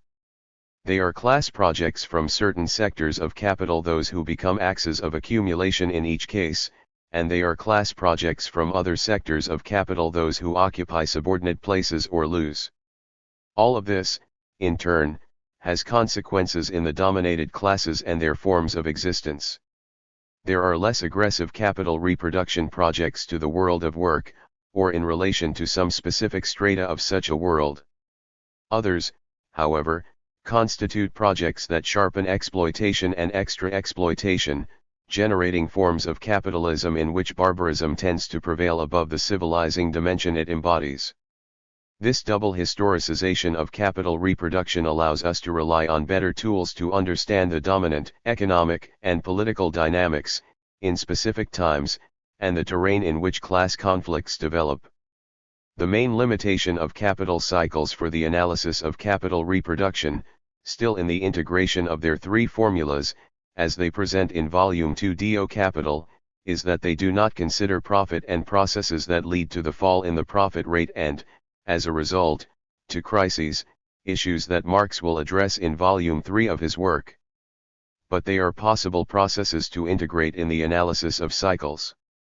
Not considering them would make us unarmed to understand and explain the crisis of reproduction patterns and the need for the capital of gesturing new modalities of reproduction. in the study of capital cycles also presents a limitation related to the material form that capital assumes in production and appreciation. This requires incorporating in the analysis of the reproduction pattern elements such as the origin of the money that is investing, the type of machines and tools that are employed, the markets in which it is acquired, the required preparation level of the workforce, the forms of production organization, the use values that are produced, to which markets correspond, the economies to which the products are directed, May's value, profit, and their office, among other relevant points. The pattern of reproduction of the perspective of the capital-dinheiro cycle. Once the virtues and limitations that capital cycles present for the analysis of the reproduction pattern, and define the main problems and variables that it is necessary to incorporate, we will assume for the purposes of exposure the capital-dinner cycle for the detailed discrimination of the footprints we have to follow in order to define its form of reproduction and the political and social meaning to which it responds. After all, the general form of the industrial capital cycle is the cycle of monetary capital as the capitalist mode of production is presupposed. As we have already seen, the formula of the capital-dinner cycle establishes. In this cycle we have the presence of two phases that develop, one in the circulation and another in production, which fulfills the task of intermediation of the first two. Each phase requires specific tasks to be resolved by capital. We will move on to the analysis of each of them in order to highlight the relevant problems that present themselves to understand the reproduction of capital. First phase of circulation. A. D. With D, they put the interrogations about the investing, how much invest and invested. Regarding those who invest, the following options are presented: private, national, or foreign capital, and state public capital. The proportions between these investment actors vary according to capital requirements. It is well known that, at the beginning of industrialization and even well advanced the 1970s, the state played a key role to give progress to large infrastructure and services projects, as well as basic industries, such as steel production and other goods in Latin America.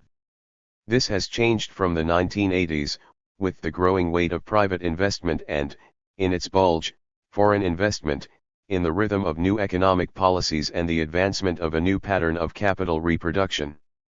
In the questions about the amount of investments and in which they are realized, we can find some keys to determine the branches and sectors that are occupying a central place in the accumulation and reproduction of capital.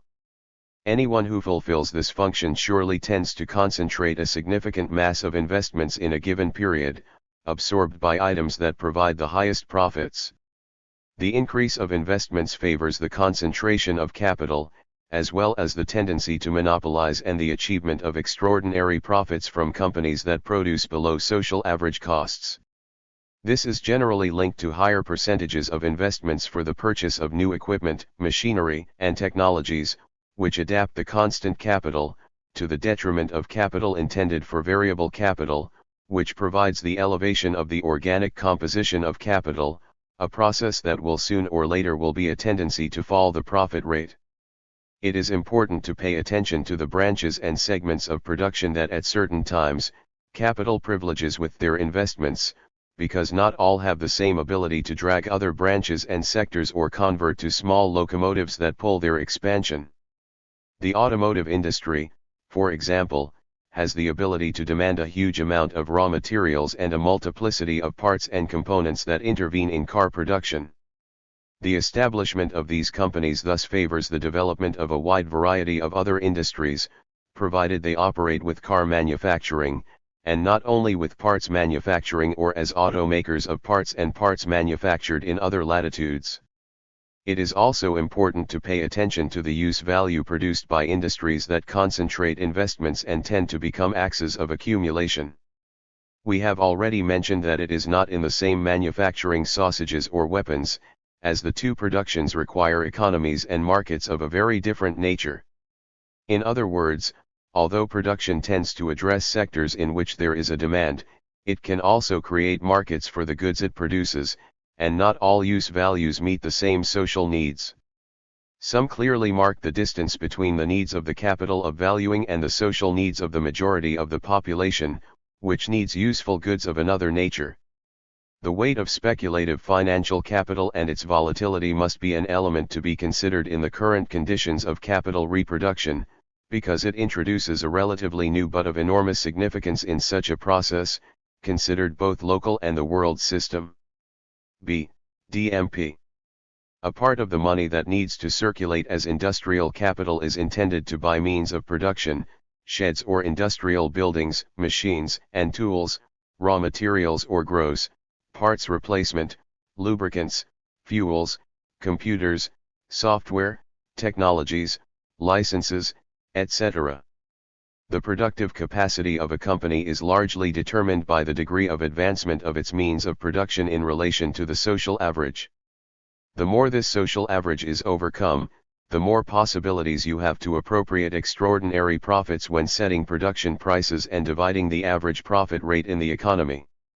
The early monopolization that the secondary sector of the Latin American economy presents, supported by foreign investments, can be explained by this logic. This places capital before one of its great contradictions, the need to make permanent advances in the field of productivity to appropriate greater profits, with the burden of generating a drop in the profit rate, increasing the organic composition of capital and decrease variable capital compared to the total capital invested. It is important to determine where the equipment, machinery, and technologies of both Sector I and Sector II are acquired, that is, whether in the internal economy or in external markets. The subject is relevant because it has consequences at least in two directions. If they are purchased abroad, this shows, on the one hand, the weak internal development of Sector I and, on the other, that a substantive part of D, only the process begins, will immediately leave abroad as a form of payment for the purchase of these goods. C. DFT. The purchase of labor force by capital is the most important process in terms of appreciation, since this commodity is the only one that has the ability to generate extra value, greater than what is worth. Here lies the key to surplus production. Dimensions in the analysis of the value of the workforce. In Marx's analysis of the value of the workforce are present two dimensions, on the one hand, the daily value, on the other, the total value. The latter considers the worker's total useful life, or the total of days when the workforce owner sells his merchandise in the market, in good condition, in addition to the years of life in which he will no longer participate in production. It is the total value of the workforce that determines its daily value. This refers to Marx when it demonstrates that the value of a day of labor force is calculated on its average normal duration, or the normal life duration of a worker, and on average normal wear. The daily value of the workforce must be calculated, then, considering a certain average life of the workers, according to the dominant conditions at the time. Advances in social medicine, for example, have allowed to raise life expectancy, which makes it possible to prolong the productive life and full life. This should be related, however, with the ambition of capital to make all workers' lives. The class struggle will finally define that percentage of the extension of total life will be converted into the extension of working time. Everything that has been said earlier implies that if an individual today can work for 30 years under normal conditions and more 20 years in retirement, the daily payment of the workforce must allow him to reproduce himself in such a way that he can present himself to the labor market for 30 years and live the remaining retired years under normal conditions of existence, and no less. An insufficient salary or a process of work with overdrafts, which shorten the time for life and total life, constitute cases in which capital is appropriating future work and life today. We are definitely faced with extra exploration processes, as the value of the workforce is violated. It is important to consider that, based on previous elements, the idea of remunerating the workforce for its value cannot be reduced to a purely salary subject. The worker must find the set of conditions indispensable to produce and reproduce his workforce, and within them salary is important, but it is not the only element. Work processes may be produced that increase the journey or intensify to such an extent that, despite the payment of overtime or salary increases by the increments of the goods produced, they end up reducing the life and total life of the worker. This is because, although it is possible to access the amount necessary of goods that satisfy the means of life to ensure the reproduction of the worker, it cannot have the hours and days of rest necessary to replace the physical and mental wear of long and intense journeys. When this occurs, the extra salary only rewards a part of the future years that capital appropriates with strenuous or redoubled work. Once the total value of the workforce is established, considering a normal time of work life and total average life, a figure that is defined by dominant medical and social conditions, history, and customs rooted in the peoples, to which moral conditions are not alien, the calculation of the daily workforce should be calculated, the one that enables the sale of the labor force in normal conditions for the amount of previously considered. The daily value of the workforce is determined by the value of the necessary life means to ensure the subsistence and reproduction of its possessor. Here are the needs related to food, clothing, housing, education, health, etc. With space and time dimensions, new elements must be considered. The geographical place is important about the value of the workforce, as climate particularities define specific needs. Just consider the differences between one zone of cold climate and another of tropical climate in relation to the type of food, clothing, housing, etc. There should also be questions related to education, culture, and customs in which workers have been educated, which makes certain basic needs meet differently in various countries, regions, and cultures. For example, a corn-based culture solves its basic food needs differently from others based on wheat or rice. But the historicity of the problem does not end here. The basic needs of the working population are not the same today as they were in the late 19th century or early 20th century, simply because they varied to the whole of society. Being able to rely on a radio, a refrigerator, a television, or a cell phone, for example, is such a substantive social necessity in our time. How to count on bread, milk, or beans? The reproduction of workers, which includes the new generations, which is why it should be contemplated in their value. The working family cannot be calculated as the sum of a certain amount of calories, proteins, and vitamins that are in any goods, which would imply consider physiological reproduction as with a cargo animal. There are historical and moral elements that cannot be neglected, which make these calories, vitamins, and proteins cannot be calculated based on any food, except in those that constitute part of the people's culture and food history. The material development of society and the generalization of new goods are converting these into necessary goods at certain times. Therefore, there is nothing strange in the fact that poor urban slums multiply television antennas, although their inhabitants do not have basic foods. What should be surprising is not the antennas, but the fact that at this point in societal development there are people who cannot count on basic material goods, typical of the time they live, and at the same time satisfy the rest of their basic needs in a sufficient way. The increase in the number of goods required that provides historical development pressures arise in the value of the labor force. But the increase of productivity and the cheapness of indispensable goods generally act in the opposite direction, so that the value of the labor force is permanently tensioned by these two forces. Once the theoretical criteria to be considered in the purchase of the workforce is exposed, other relevant points should be marked at the time of examination of a capital reproduction pattern. Among them include the sectors, branches, and industries that demand workforce at certain historical moments, the differentiated characteristics of the labor force, the conditions under which this demand is established, as well as its territorial location.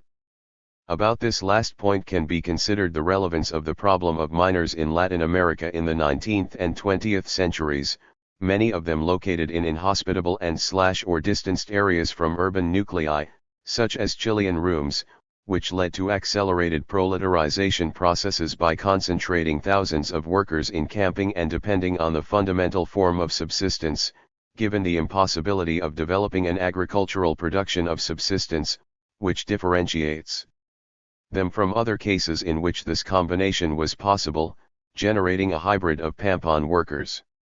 The appearance of industrial cords, in the second half of the 20th century, also generated, from the point of view of the process of proletarization, important phenomena by concentrating large masses of workers in very tight urban or peri-urban spaces, favoring the integration and union and political organization. Topics such as the amount of hired workers, their qualification, and the types of contracts that prevail in the purchase of sale are matters of the utmost importance. On all these land we will find differences or similarities between various reproduction patterns. For example, the so-called precarious work is a characteristic that has similarity between the end of the late 19th century and the beginning of the 20th century and early 20s. Productive capital phase. P. Under the forms of workforce and means of production, capital is ready to enter the productive phase. There, the labor force will highlight its ability to generate a higher value than its own value, the appreciation, while allowing it to replace its value and transfer to the final product the value of the means of production in which value creation is intervened. Based on this dimension, the labor force presents itself as variable capital, while the means of production function as constant capital. The first aspect to be considered, since capital leaves the first phase of circulation and enters the productive phase, it concerns its own work, the way capital consumes the labor force.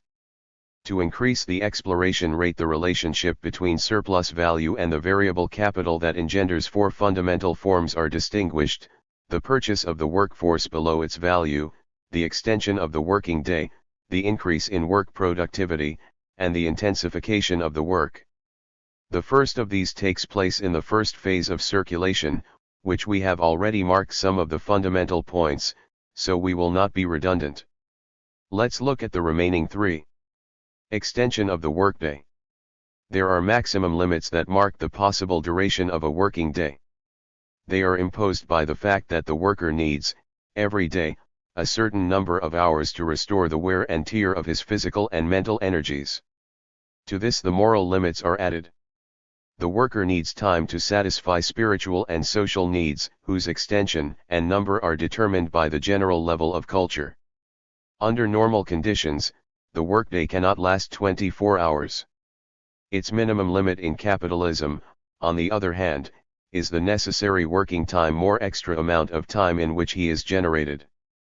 Between these two extremes moves the duration of the working day. There is therefore not a constant amount. Its duration is variable and will definitely be determined by class struggle. We have seen that the prolongation of the journey has a rise in the value of the workforce, when requiring more goods necessary to replace the wear of overtime. However, exceeded by a certain point, from which physical and mental wear cannot be replaced, the increase in daily working hours cannot be compensated for salary increase. In such cases, capital is appropriating future work years today, which not only violates the value of the workforce, but implies the reduction of worker life and life expectancy according to dominant normal conditions. The increased value of value through the extension of the journey is part of the absolute added value, that is, an increase in excess working time by the absolute increase in the working day.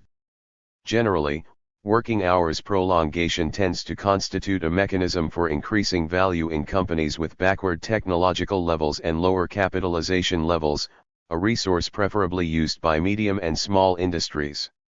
However, in crisis situations or a capital offensive that end up breaking the defense dikes of the working class in question, the prolongation of the journey can be widespread to the whole of production, and its decrease will depend on a change in force correlations in society. It would be added that, under current globalization conditions, the extension of the working day is a regular mechanism in dependent regions, closely associated with the presence of wages much lower than the value of the workforce. A way to achieve a salary rise for workers is prolonged to work hours. This results in the fact that from a worker the capital extracts the work of a worker and a half or two workers, which reverberates in expansion of unemployment and, hence, pressure by lower wages and higher hours. This is how the virtuous circle of over-exploration is reproduced. Given the mobility obtained by capital in globalization, workers in the imperial world suffer, in turn, this situation more immediately, in the face of the displacement of productive plants to the peripheral regions, and should accept salary reductions and extension of the journey. The fate of the workers of the center and the capitalist periphery was linked as never before in the current stage of capitalism. Work productivity. With a constant workday, one can modify the relationship between necessary work and surplus work by decreasing the value of the workforce and, therefore, the necessary working time. Thus, without variation in the journey, increases the time of added value generation, which allows to increase the rate of added value. This is the classic form of relative added value generation. This can only take place as a result of an increase in labor productivity in the branches that produce the means of consumption of workers, which reduces their unit value and thus incurred the value of the workforce. It is important to highlight that here is an increase in the exploration rate and excess working time without violating the value of the workforce, but respecting it. What's more, the increase in general productivity in society even allows to increase the mass of goods that become part of the basket of indispensable working class goods, by cheaping the unit value of products. Such an increase in the basket of indispensable goods does not necessarily cause the increase in the value of the workforce, but, on the contrary, it can be accompanied by its descent, by lowering the unit value of the new goods incorporated together with the descent that operates in basic goods because of the increase in productivity. Under these conditions, the increase in labor productivity supposes an increase in worker consumption, without increasing the value of the labor force. It also supposes an equal and even lower wear of the workforce. New technologies or new work organizations make it possible to produce an equal or even higher amount of wear. Capitalism, however, does not exist to offer better living conditions. Its goal is the appreciation, making new advances in technology and work organization non-release, but of greater submission and exploitation. In this logic, the elevation of productivity provides the elevation of the intensity of work. The intensity of work. View of the angle of final production, the increase in productivity and intensity provides the increase in production. However, with substantial differences. The second is obtained by taking advantage of technological advances and the organization of work to increase workers' wear, which is not the case with the first. The misunderstanding of this element leads to confusing productivity with intensity. It is true that in order to raise the intensity, technological changes and work organization that are associated with productivity are needed. On these bases, capital seeks to transform all the dead times into production into times of appreciation, accelerating the rhythms of production, requiring increasing tasks of the same worker, etc.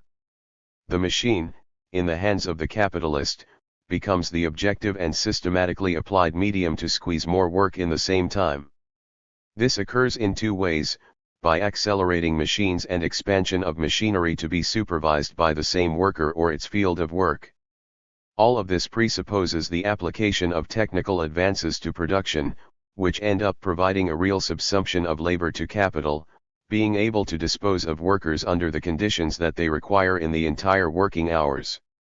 The production of relative added value presupposes a specifically capitalist mode of production, which with its methods, means and conditions is born and is naturally formed only on the basis of the formal subordination of labor to capital. In place of formal, the actual subordination of labor to capital arises. Like the extension of the working day, the increase in intensity presupposes the larger amount of work, so as to be accompanied by increases in remuneration to compensate for greater physical and mental wear. But there is also a point from which larger remuneration become insufficient to compensate for such wear and tear if it is expanded to intensity is one of the mechanisms employed by capital to raise the exploration rate under conditions that violate the value of the workforce, either in its daily value or its total value.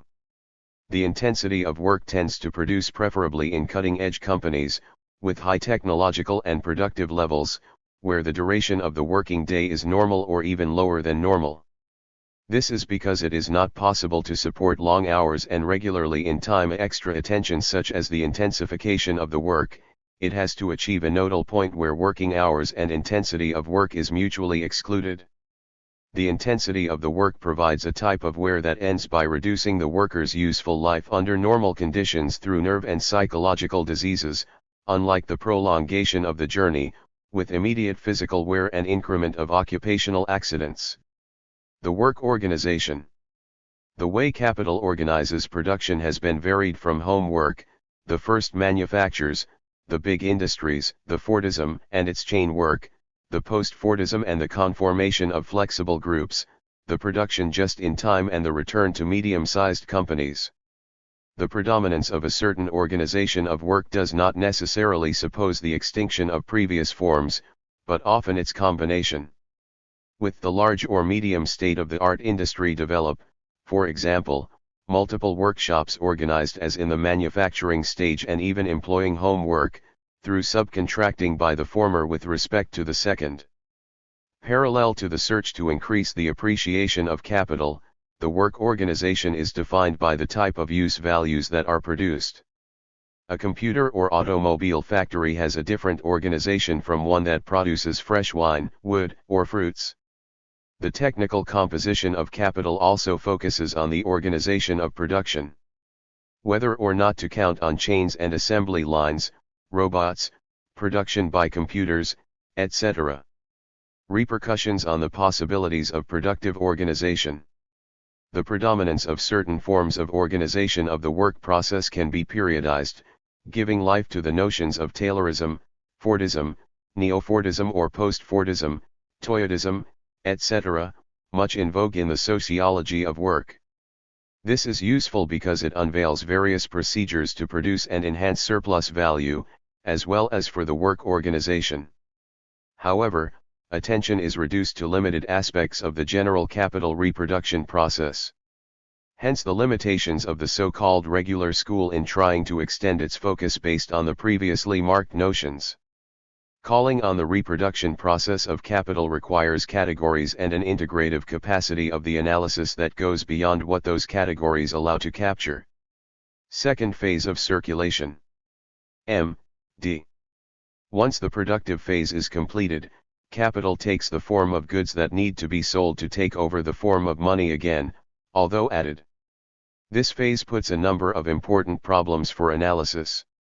When the goods go out to circulation, the first question to ask is what markets go, because they are always a social category.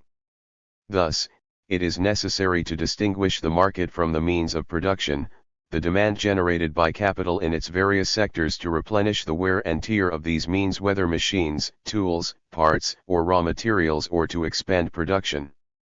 Then we have the market generated by non-productively consumed value, which capital is intended for individual consumption and which is satisfied with necessary means of consumption and other luxury or sums. In some tracks in this market also participate sectors of the small bourgeoisie, such as professionals with offices or in productive or state management positions.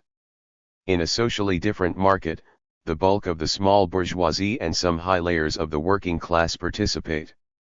Below is the demand of the low layers of the active proletariat and the temporarily inactive proletariat. Finally, the chronic unemployed and the pauperism in general. To which of these markets is production directly addressed? The way they assume the markets gives us an idea of the place that the sectors and branches of production occupy in an economy and vice versa. In the medium and long term, they are elements that tend to achieve relative consistency in their development. When we ask ourselves for the markets for which production is directed, we must also consider the problem of external markets.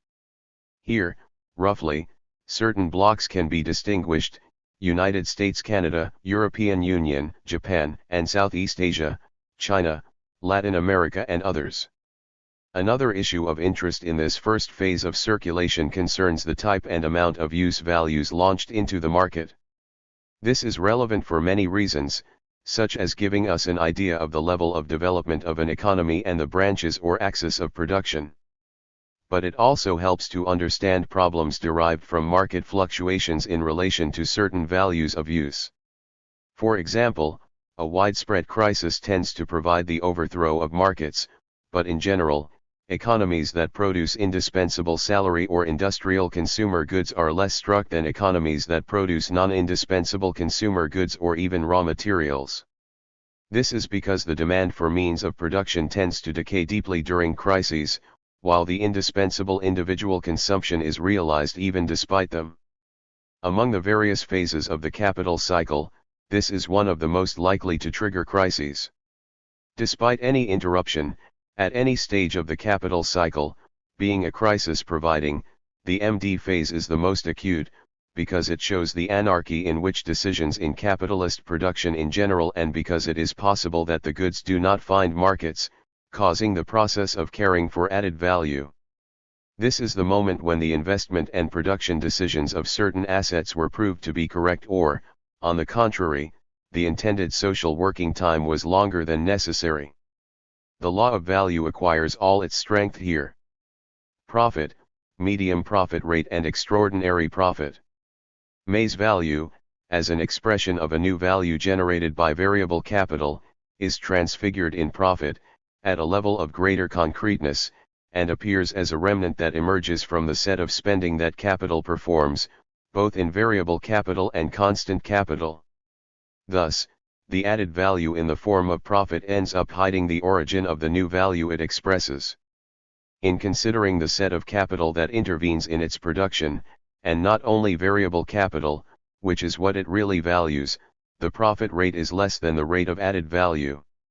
Individually viewed, the capital profit rate that spends a higher proportion in constant capital will tend to be lower than that of other capital.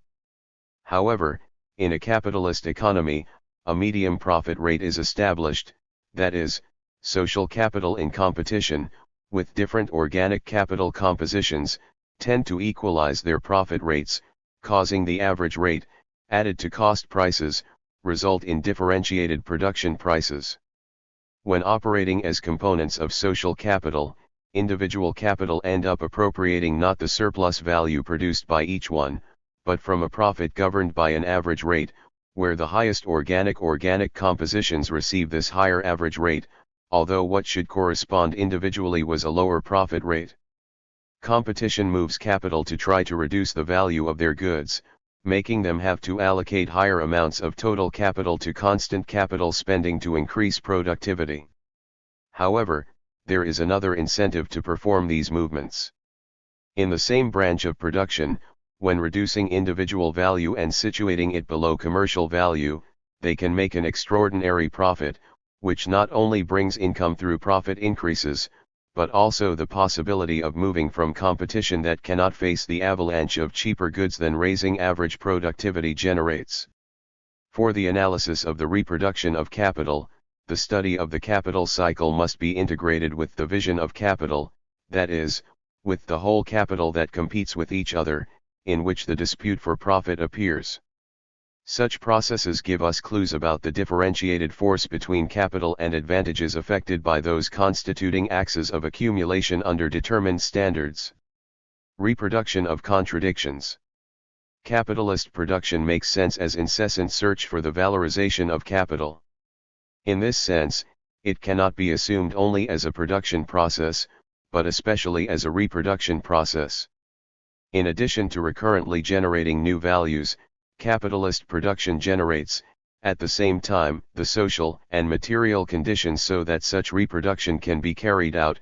Owners of capital, at one end, and possessing labor force, in the other, establishing basic human groupings and social relations that make it possible for the means of production to face workers as capital. Once transformed M into D, the cycle is in a position to continue, but recreating the contradictions inherent to it. Capitalist logic does not allow the cycle to reproduce continuously under the same technical conditions. The elevation of organic composition, with increasing spending on constant capital and new technologies, equipment, and more advanced machinery increases productivity, but at the expense of generating a relative overpopulation mass as a result of relative decrease in variable capital. Strengthening the pole of wealth is thus followed by increasing the pole of misery and poverty. On the other hand, increased productivity increases the mass of use values in which the value is incarnated. Capital proves that the more it develops the productive force, the more it conflicts with the narrow base on which consumer relations rest. The elevation of organic composition in turn causes the tendency to profit rate, which provides the equipment, machinery, and raw materials, which cannot be reincorporated to production if the profit rate does not increase. While this does not occur, the crisis is present and multiple capital are destroyed or absorbed by others. Crises serve as a fuse to restore new conditions for capital profitability, to renew the renewal of its reproduction cycle and its economic and social contradictions in new stages. Reproduction pattern and crisis. Crisis and theory of collapse of capitalism. What role do crises in Marx's theoretical body? Are processes that inevitably lead to catastrophe and liquidation of the capitalist organization, or only constitute momentary imbalances that allow us to restore a balance inherent in capitalist reproduction? Both and the other sit on radically distinct theoretical and political horizons. According to Coletti, if Marx's work were not at the same time as a critique of capitalism, that is, an analysis of the internal contradictions that undermine it, and an exposure and reconstruction of the way, in spite of everything, contradictions are overcome and the way the system exists and works, it would be the lacunar simplicity of one of these errors. Or the error of criticism of capitalism that in the effort to sharpen internal contradictions to the system eventually demonstrate the contradictory of the existing system, but directly its impossibility, the impossibility of its existence and its functioning. Or, it would be forced to repeat the opposite mistake, those who, imprisoned and compressed by the existence of the mechanism they ask, attenuate and minimize their internal imbalances to the point of making this existence absolute and eternal and, consequently, do not see the reasons why the system itself cannot function and last to infinity. Thus, the direction of crises are not either the catastrophe or the eruption of imbalances that only contribute to the restitution of new balances. Crises operate in a dimension that surpasses this dichotomy, as we will see below. Although there are elements in Marx's work to analyze crises, they are not explicitly developed in the Capital or in their other larger works of political economy. At the 1857 work plan, the analysis of the theme was scheduled for Book 6, but disappears in the 1866 plan. The law of the tendency fall of the profit rate is Marx's fundamental contribution to the analysis of capitalist crises. Its formulation seems extremely simple. By its nature, capital seeks to increase itself constantly and, for this, must raise labor productivity, which allows it to lower prices and gain positions in competition. The rest of the capital must move in the same direction, either to simply survive or to achieve extraordinary profits. Equipment spending, machinery, new technologies, and knowledge becomes a factor that drives capital to recurring production in a production. This dynamic implies a renewed process of rising the organic composition of capital by allocating increasing amounts of it for the acquisition of constant capital, to the detriment of variable capital. The result of this process causes the law of the tendency to profit rate, that is, the relative reduction of surplus value in relation to the total amount of capital that must be mobilized to produce it. The drop in the profit rate does not, therefore, implies a reduction in the mass of added value, but the decrease in its proportion regarding total capital. Although it constitutes a law, as the capitalist dynamics provide its fall, there are mechanisms that neutralize its effects, which converts it into a tendency law. These mechanisms include those that favor the increase in the exploration rate without raising the organic composition of capital, such as the prolongation of the workday, the intensification of work and the remuneration of the workforce below its value. In all these cases, the presence of a relative overpopulation surpasses the performance of capital. The incorporation of women and children and adolescents into work has the same meaning, since the whole family starts to provide capital a larger more than before mass, which also influences the increase in the exploration rate, either because the same mass of work is obtained by lower wages, or because it increases the amount of available work. Foreign trade, when allowing the value of the workforce, also favors the increase in the degree of exploitation.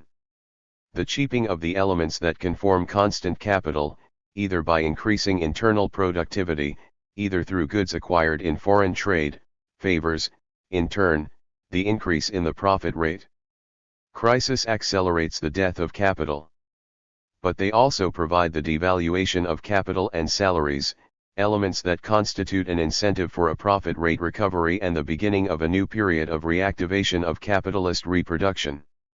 In this sense, crises are a condition of death and potential resurrection of capital. The emphasis on one or the other of these aspects and not in its unity leads to suppose so much that capitalism will fall for the weight of the economic contradictions it generates, as it will always find a point to restore its balance.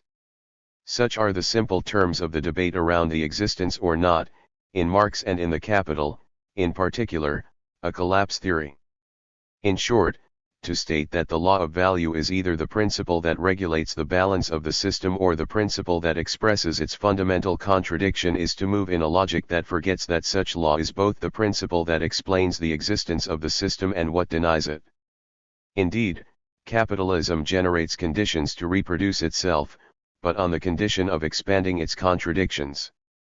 The analysis of the Capital unravels the logic of this process and highlights not only the historicity of the laws that govern it, but the perishable nature of this societal order.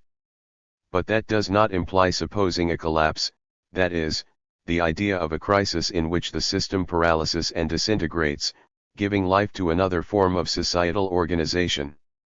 If so, Marx would not have the need for a theory of social revolution.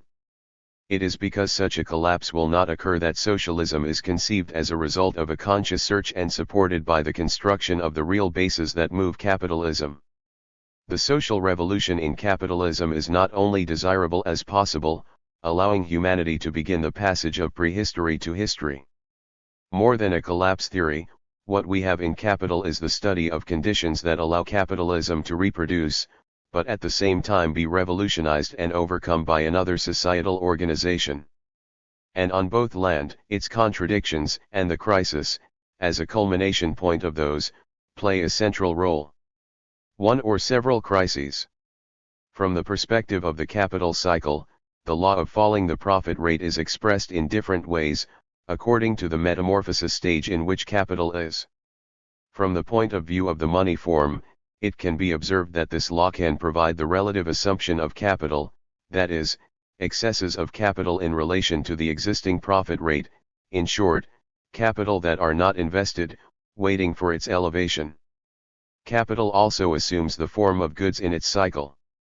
And, as capitalist production is oriented to blind ones regarding the amount of goods that must be produced, by tending to the permanent rise in labor productivity and, thus, by increasing the mass of goods launched into the market, it provides overproductions of means of production and subsistence, in which many will not be realized, that is, to become M, or will do so below the value contained, in this way the profit rate. Thus we have crisis of overproduction of goods or crisis of realization. The whole mass of goods needs to be sold. If this does not happen or only happens in part or at prices that are below production prices, then exploration is not realized as such for the capitalist, and may be linked to a zero or partial fulfillment of the extorted surplus value, and even a partial or total loss of its capital. Too many goods are produced to be able to perform the value contained therein and the added value ended in it, under the distribution and consumption conditions given by capitalist production, and to relay it in new capital, that is, to carry out this process without always recurring explosions. From the point of view of consumption, this implies that capitalism generates a limited ability to demand regarding its powerful productive potential. To this it refers to Marx when it indicates that the more the productive force develops, the more it conflicts with the narrow base on which consumer relations rest. Regarding its ability to produce, capitalism always generates subconsumption, as it is not an established production to solve the needs of the population, but to produce goods that allow them to be valued. In Marx's words, contradiction consists that the capitalist mode of production implies a tendency to the absolute development of productive forces, abstracting the value and added value in it, also abstracting social relations, within which capitalist production runs, while, on the other hand, it aims to maintain the existing capital value and its appreciation to the highest degree.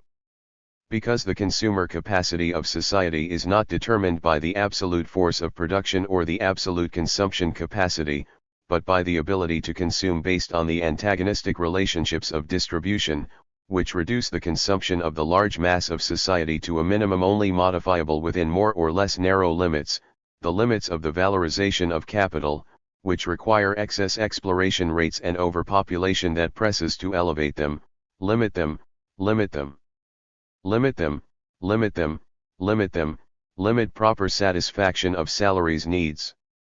Between the production phase and the passage in the circulation for the realization of the goods there is a distance marked by the fact that these two processes differ in time and space. And the realization is limited due to the proportionality of the different branches of production and the consumption capacity of society. In addition to consumer crises assume the form of crisis of disproportion between sectors, that of means of production and that of means of consumption. Like any phase in the cycles of capital is a metamorphosis of this, crises always assume the general form of crises of capital over production, in the form of money, means of production or goods. The name of the crisis depends on the phase of the cycle we speak. The misunderstanding of this subject made a lot of paint spent, when it was generally ceded that we qualify the crisis in a certain way, it is contradictory to any other. Capital, seen in its social sense, such as the sum of the multiple capital, simultaneously travels all phases, so that, when it comes to producing a low profit rate, it will be arrested in all of them, either as a capital, either as productive capital or as a capital market.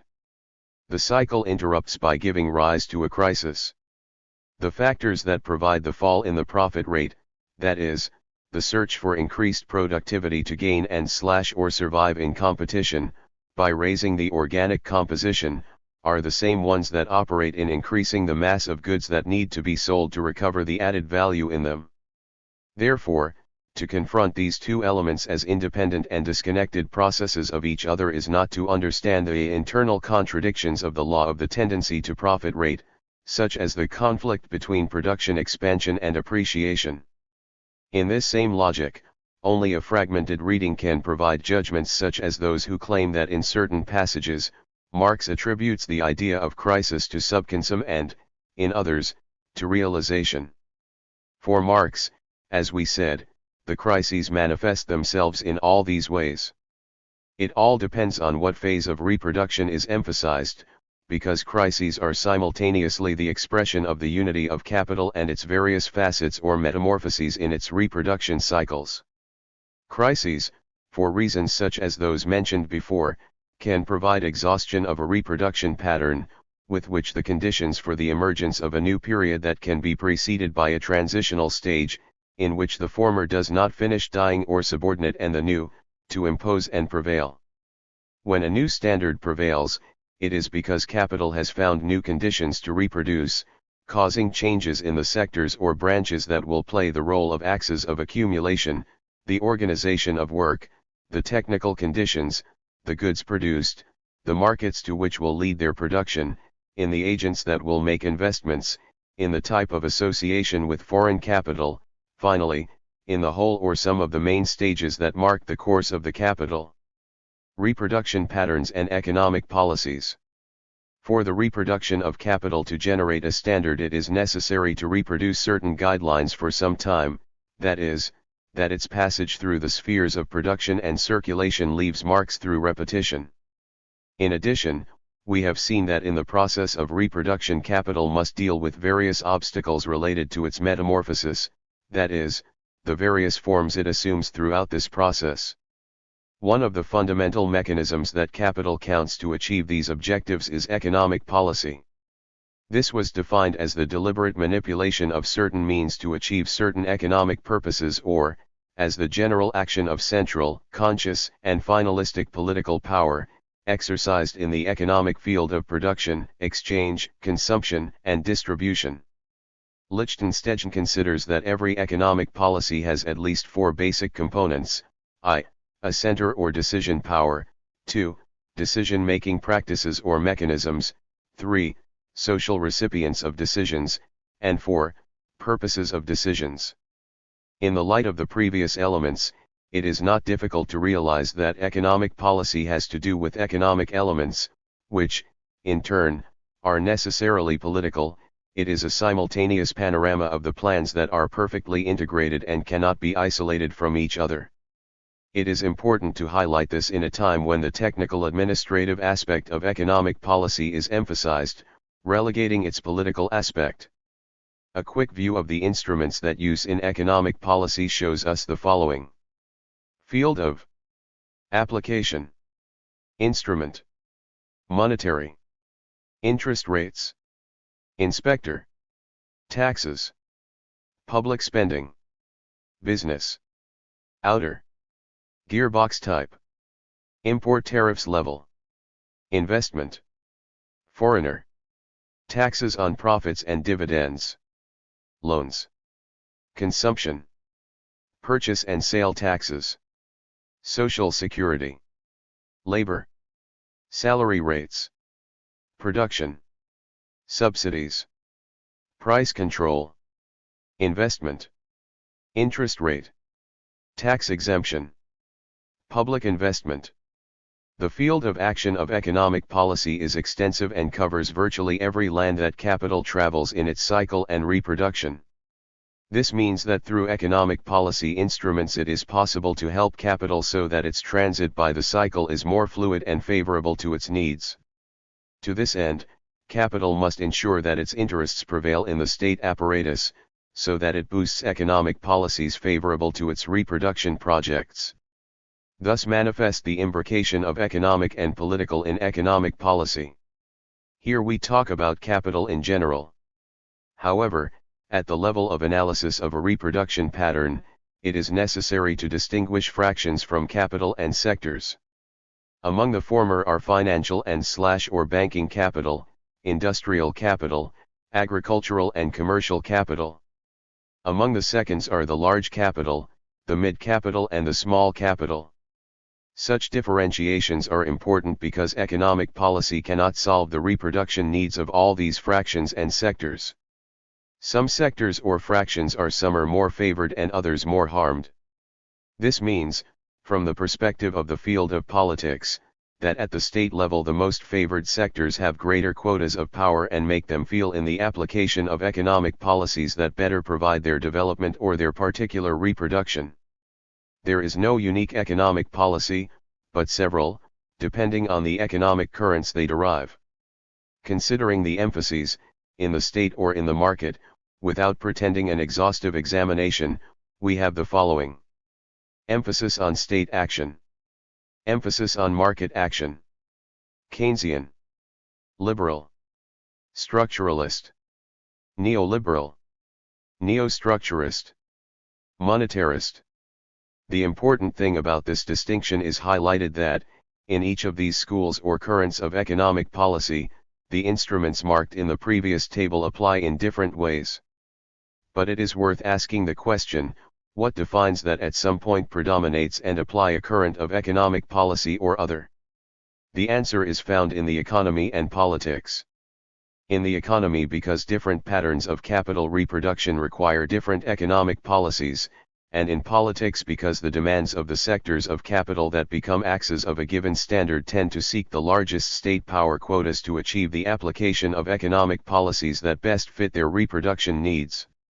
A pattern of industrialization such as the Latin America between the 1940s and 1970s required, for example, protectionist economic policies in terms of import tariffs, strong state intervention in investment, a type of development banks with low interest rates for companies, a banking system that can foster individual consumption by mild loans, salary policies that allow the incorporation of workers' segments into consumption and thus achieve an expansion of the domestic market.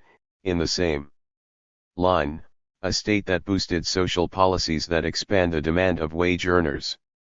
Economic policy measures such as the previous ones, which played a substantive role in providing and resolving bottlenecks of capital reproduction under an industrial standard, are diametrically distinct from those who apply in Latin America widespreadly since the 1980s, still in force in the early decades of the 21st century. In the new situation, economic policy points to the reduction of the role of wage earners in consumption and their market share. A concentration of income is provided, a process that, united to the previous one, generates acute social polarization. Social sectors are no longer protected by import tariffs, but are significantly reduced. Competition and the market, it is said, must allocate the resources, which makes subsidies and various forms of protection for industrial production be withdrawn. Substantive part of production is focused on the world market, making economic policy measures that foster exports are applied, and as the free trade discourse gains ground, it is also fostered the opening of borders for imports. This rapid observation only aims to highlight the differences in economic policies depending on the changes in capital reproduction pattern. The economic needs of each standard are distinct from what they require from appropriate instruments for their specific needs. Such economic changes suppose strong social confrontations on the political level, as both the change of standard and the change in economic policies imply certain human groupings the loss of positions, when not their liquidation, and the advancement of others. This, sooner than late, should be expressed in change of forces within the state, the center or fundamental point of condensation of political power and the exercise of hegemony. Reproduction patterns and territorial impacts. Each capital reproduction pattern has specificities regarding its use of geographical space. Capital intervenes in the territory in different ways, according to the particular needs its metamorphosis requires. Let's mark some examples. It is possible to distinguish at least two modalities assumed by the exporting pattern, which was the one with which Latin America was inserted in the world market shortly after the independence processes, economies that require extensive use of territories and others that require intensive use. Among the former are the large wheat plantations and cattle breeding camps. Among the Mondays, the miners are the typical model. In all cases an infrastructure is required to establish the connection between productive spaces and ports, the main export and importing zone of imports, which converts many of them into important shopping, financial, and population centers. In several cases, particularly when certain minerals are in areas away from urban centers, infrastructure develops to concentrate abundant labor, creating true miners' villages, which are related to the proletarianization of peasant or semicapems when they are removed from their relationship with the earth as a way of subsistence and to depend on salary. This type of use of the territory differs from the one that is established when we consider the standard of industrialization between the 1940s and 1970s, in which industrial corridors appear, due to the need to have raw materials and other inputs in a scale economy that seeks to make their supplies cheaper. Such corridors, in turn, emerge in urban or semi-urban areas due to the need to have an abundant workforce, as well as thanks to the proximity to the markets for which it is produced.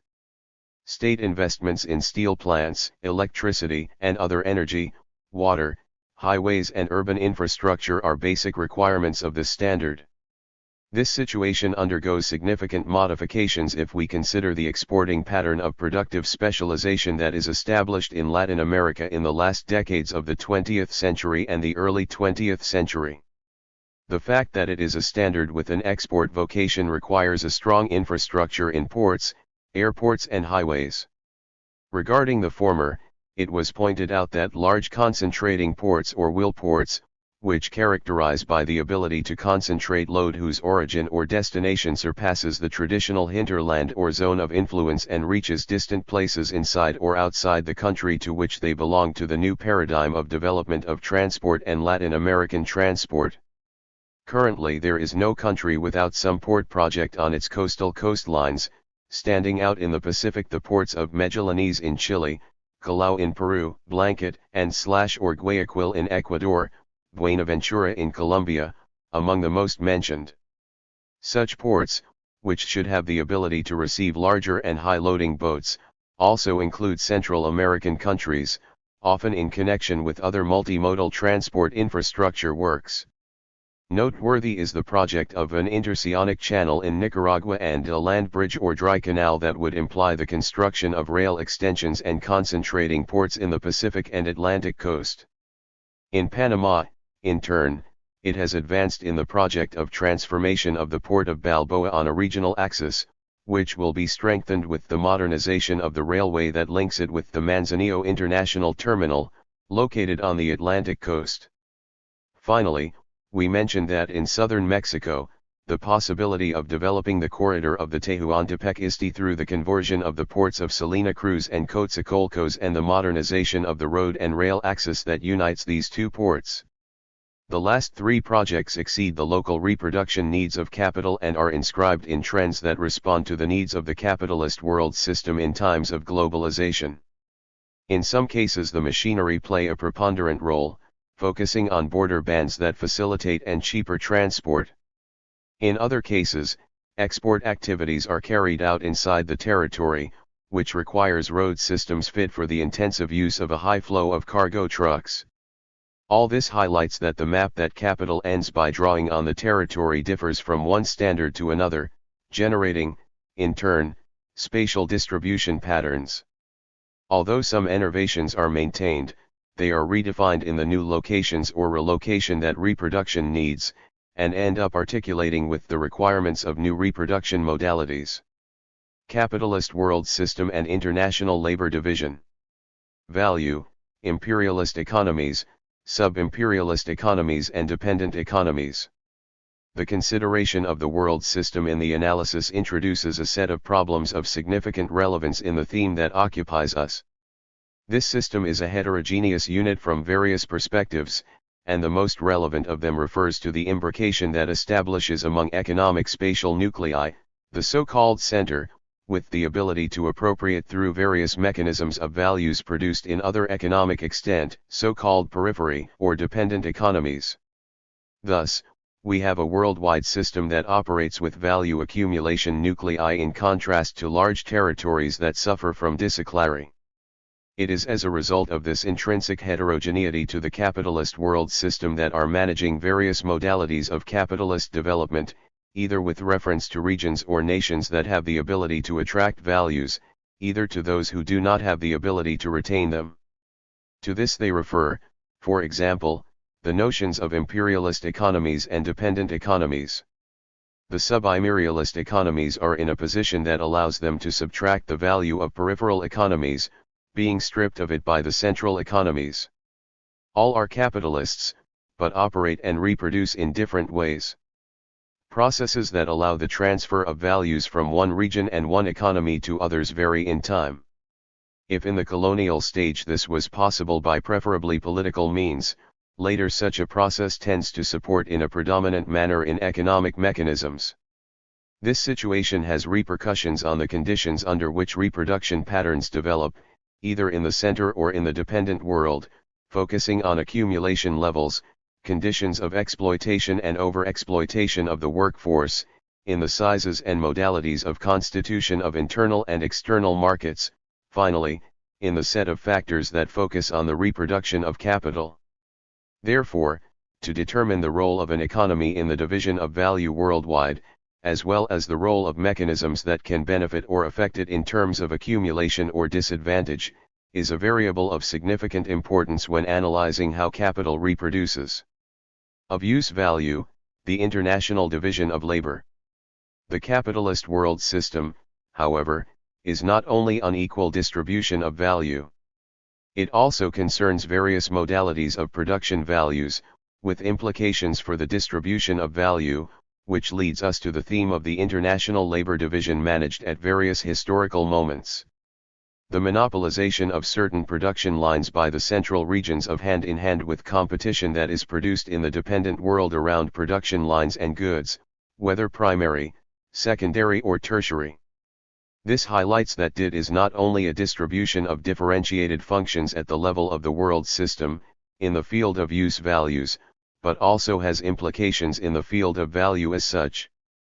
Maintaining monopolistic prerogatives on certain goods or knowledge has implications for the appropriation capacity of value. This does not mean that certain dependent economies can count on natural advantages, such as oil deposits, which allows them to limit in conjunctural periods the transfer of values to the center in the commercial ground. However, such limitations do not prevent other mechanisms from operating, so that the heterogeneous process of accumulation-decumulation continues to operate in medium and long term. All this shows the need to consider such problems when analyzing conditions at the level of the world system, which develops a certain pattern of capital reproduction. Capital reproduction patterns in Latin America. In specific historical situations we generally find articulations in which the coexistence of a subordinate reproduction pattern with a new pattern that becomes the dynamizer of the capital reproduction process as a whole is produced. It is also necessary to introduce in the analysis the notion of transition, moments when a pattern does not finish subordinating and where the emerging pattern does not yet dominate clearly. In general, it can be observed that traces of the primary export standard cross the reproduction of capital in the region from the 19th century to our day in the 21st century. In the first step, as a dominant pattern, subsequently, with such traits subordinate to the new existing standards, recomplying with the new conditions.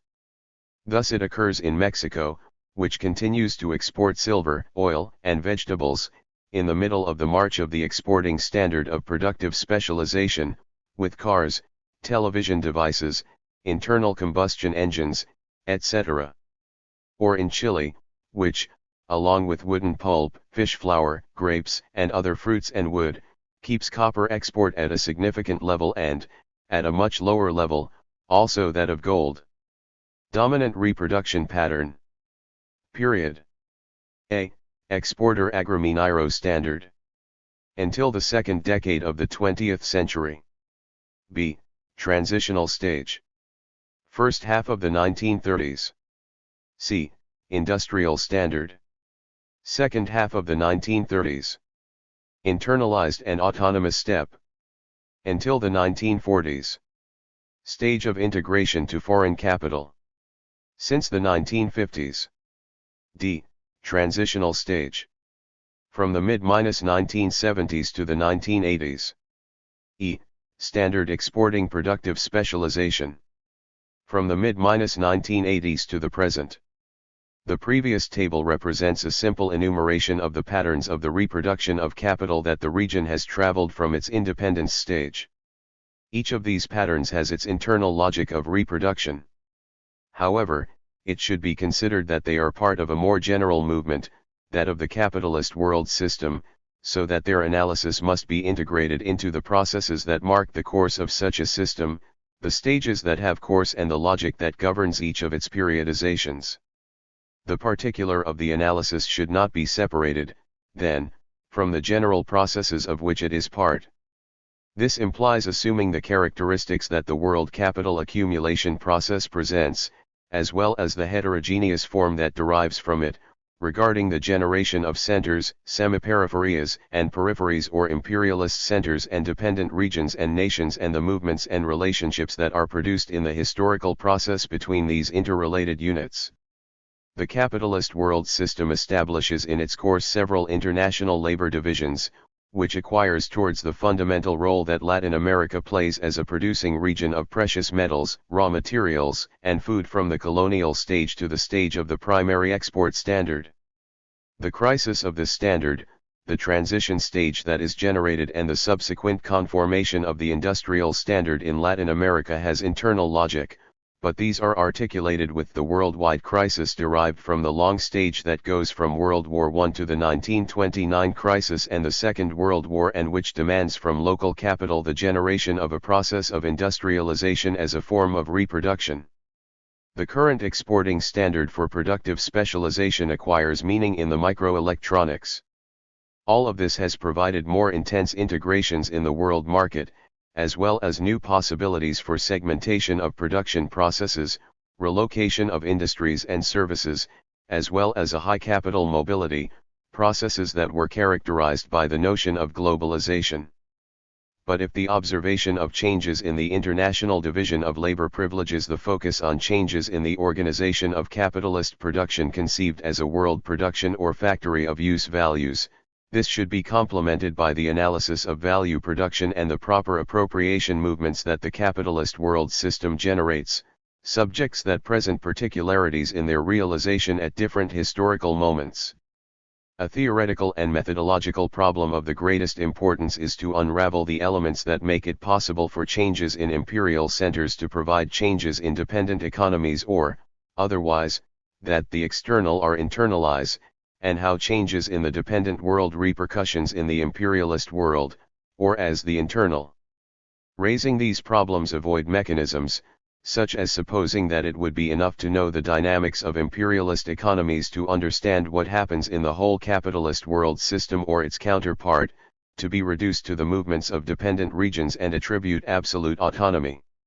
It must be considered that dealing with a pattern that acquires shapes in various economies reveals general and common traits. However, it is necessary to differentiate the specificities with which the standard develops in the various economic and social formations.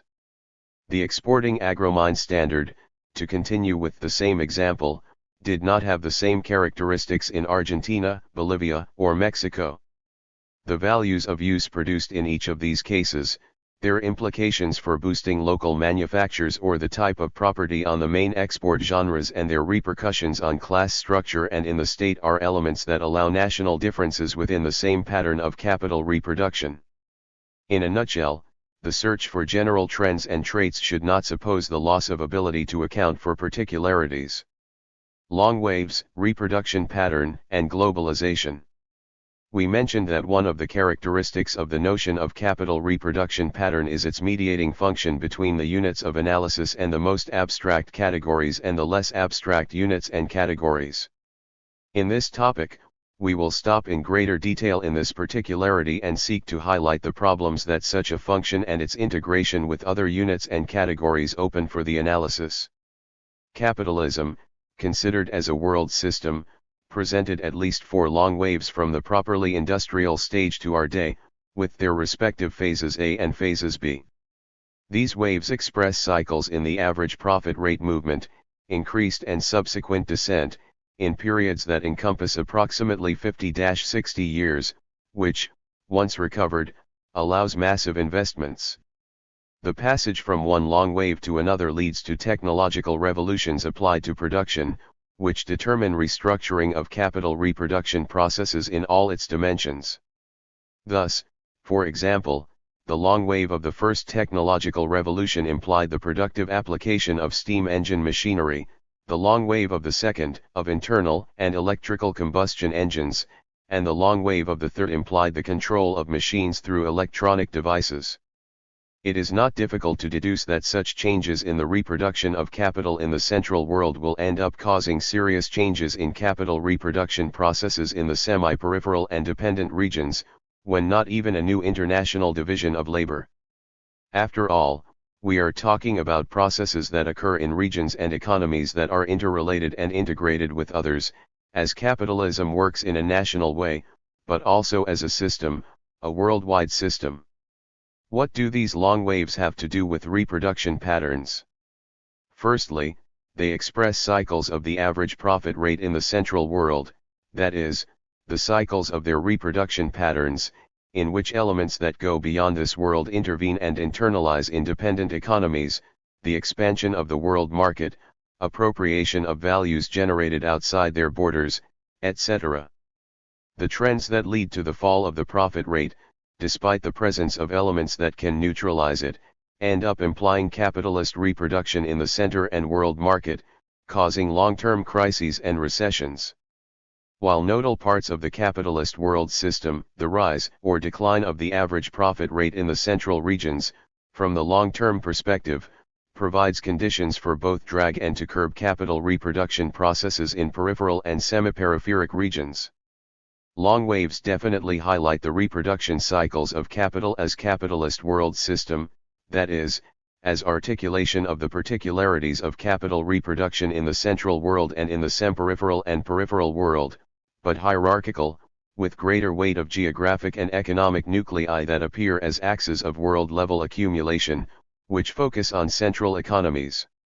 What has been said does not imply supposing that, in their capitalist reproduction, semi-peripheral and dependent regions and nations will operate as simple reflexes of what happens in the system centers. However, its action space will be delimited, in the long run, by the movements of reproduction considered in a systemic manner, although in short and conjunctural periods it seems to exceed such delimitations. This even occurs in the central economies themselves. A depressive phase may imply that some of them have accelerated accumulation processes. In the light of what was exposed earlier, some relevant issues can be observed overlapping the reproduction patterns of the pregnant capital in Latin America to the periodization of long waves. The first long wave encompasses both Latin American independence processes and internal struggles that will end up shaping national states, as well as the first steps of integrating formally independent nations into the world market. This incipient insertion and the weaknesses of an internal process of accumulation provide fields of greater autonomy between cycle movements in central economies and Latin America. The primary export pattern that characterizes the stage of the history of Latin American capitalism extends to the late 19th century and the early decades of the 20th century, overlapping the second cycle that central economies present. The descendant phase of this second cycle coincides with the height of the primary export standard, but also with the occurrence of the early crises located within the latter, which were significant crises of the widespread crisis that affected the primary export standard in the region of the region. It is noteworthy that the capitalist world system has a clear international division of labor, in which central economies concentrated their efforts on industrial production while at least Latin America specializes in the production of raw materials and food. This first DID will be one that will go into crisis with the second and third long waves crisis in the Central world and the crisis of the primary export standard in Latin America. A long transitional stage begins in the region announcing the emergence of a new standard, the industrialist, which, however, does not finish imposing itself before the end of World War II, which in turn marks the end of the descendant phase of the third long wave. The long stage of capitalist prosperity that begins in the US economy and later also presents in Western Europe and Japan has as its correlate in Latin America the advance and consolidation of the industrial standard and the passage of Latin American countries from an internalized and autonomous modality to the other, diverse and more integrated with foreign capital. This subdivision refers to the significant role of Latin American states in impulse to industrialization and strengthening local bourgeois sectors, which play a fundamental role in the face of the retraction that the effects of war caused in the Central world.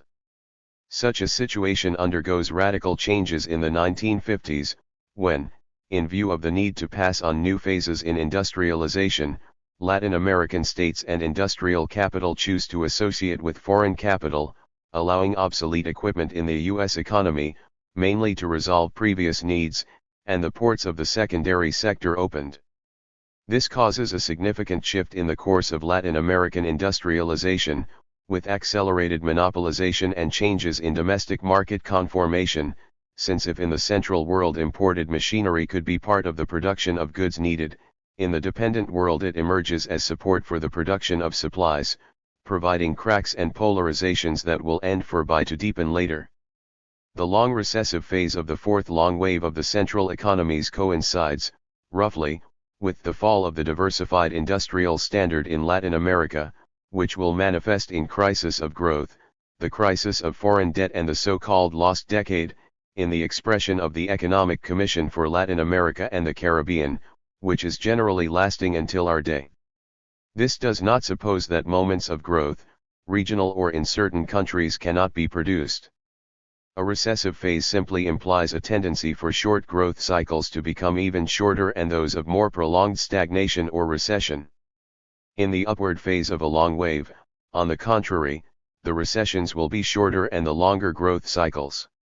It is at this stage that the language of economics and social sciences emerges the term globalization, which in the light of the elements considered so far covers more specific content than the endless number of ingredients that usually tends to attribute it, realizing everything and, therefore, nothing.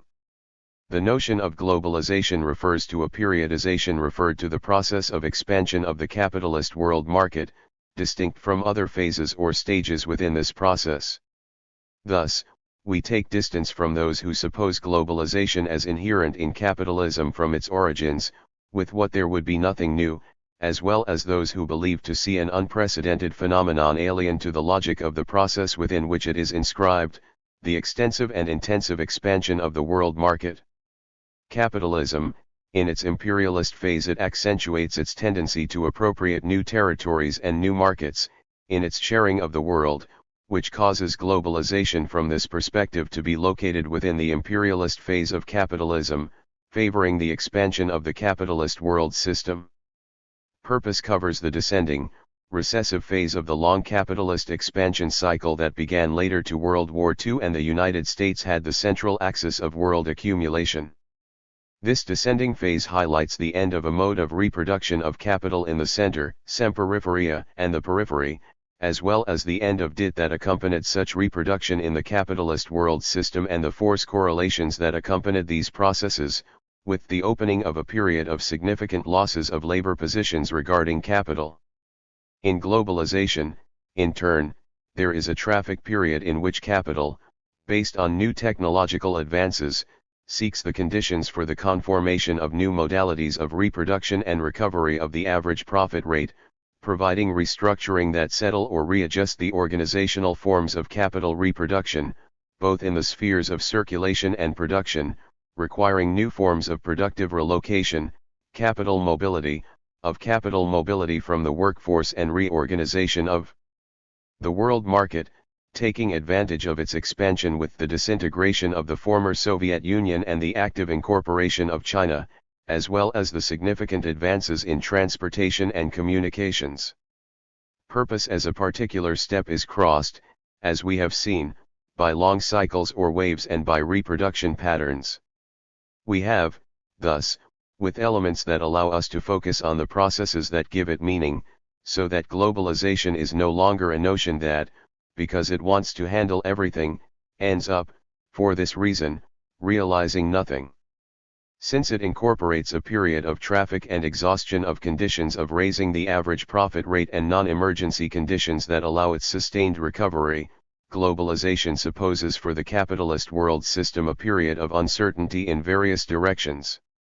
It is in this framework of uncertainty that emerge, in the economic level, the signs of conforming a new reproduction pattern in Latin America, which we qualify as an exporting standard of productive specialization, which begins to take shape from the 1970s to 1980s and is characterized by the return to selective productions, whether from secondary and/or primary goods, whether of relocation of productive segments, new production organizations, in general qualified such as Toyotism, labor flexibility and precariousness, economies focused on export, drastic reductions and domestic market segmentation, strong social polarizations, increased exploitation and overexploitation, and high levels of poverty and indigence.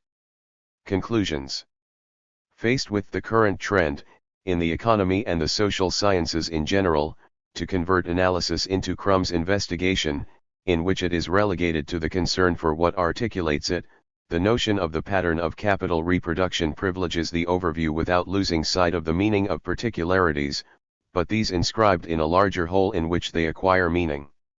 The notion of reproduction pattern puts the goal of seeking logic and axes that articulate and organize the fragmented forms in which capital presents in its metamorphosis, fragmentation that also happens when it is privileged sectors or productive branches various, such as financial capital, work processes, wages, territorial impacts, etc., to mention some of those who occupy the researcher's attention. Ask yourself, by the logic that guides the movements of a pattern of capital reproduction, in its internal dynamics and its interrelationships within the capitalist world system, it does not imply disdaining the specialization that any of the previously mentioned themes or fragments, or others, ask. The problem is that this specialization assumes other characteristics, since it requires situating a larger whole, of which the themes or fragments are part, which allows observing interconnections and internal logic that, in isolation, do not even put themselves. These are some of the main heuristic values of the capital standard reproduction category, which allow us to unravel and periodize the logic that guides capital movements. With this, the most abstract notions present in Marx's work achieve the necessary mediations that favor the study of more concrete situations. 3. Overexploitation of work and value transfer. Fundamentals of reproduction of dependent capitalism. Marisa Silva Amaral. Marcelo Dias Carcanhala. Introduction. Marxist theory of dependence understands the dependent situation as a conditioning of the economy of certain countries regarding the development and expansion of other economies. Thus, according to Theotonio dos Santos, the dominant countries could expand and self-dispute, while dependents could only do so as a reflection of the expansion of the previous ones.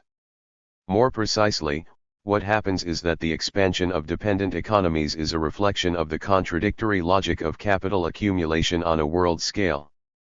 In the terms of Rui Moro Marini, dependence must be understood as a subordination relationship between formally independent nations, in whose scope the relations of production of subordinate nations are modified or recreated to ensure expanded reproduction of dependence.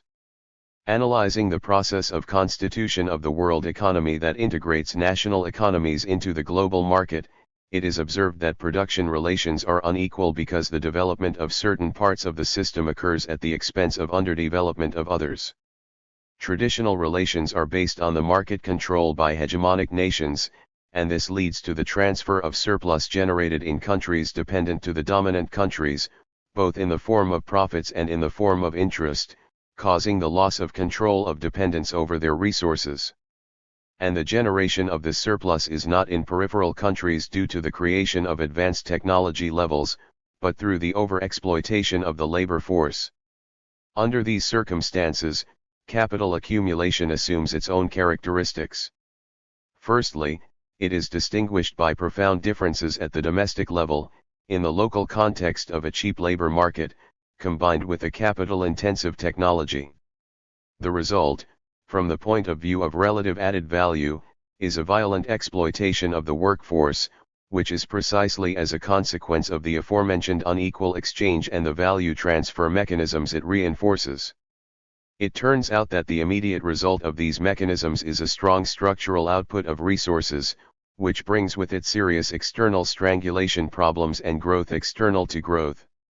And the only attitude that makes it possible for peripheral economies to ensure its internal dynamics of capital accumulation is the increase in surplus production by overexploitation of the labor force, which implies the increase in excess proportion/workforce spending or increasing fee, either by wage tightening and/or extension of the workday, in association with increased labor intensity.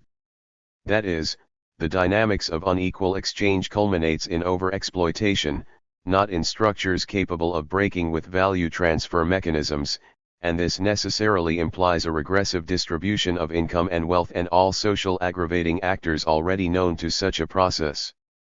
Given these structural characteristics of dependence, the intention is to identify, from here, the aspects that explain the use of overexploitation of work by the periphery to continue its internal process of accumulation.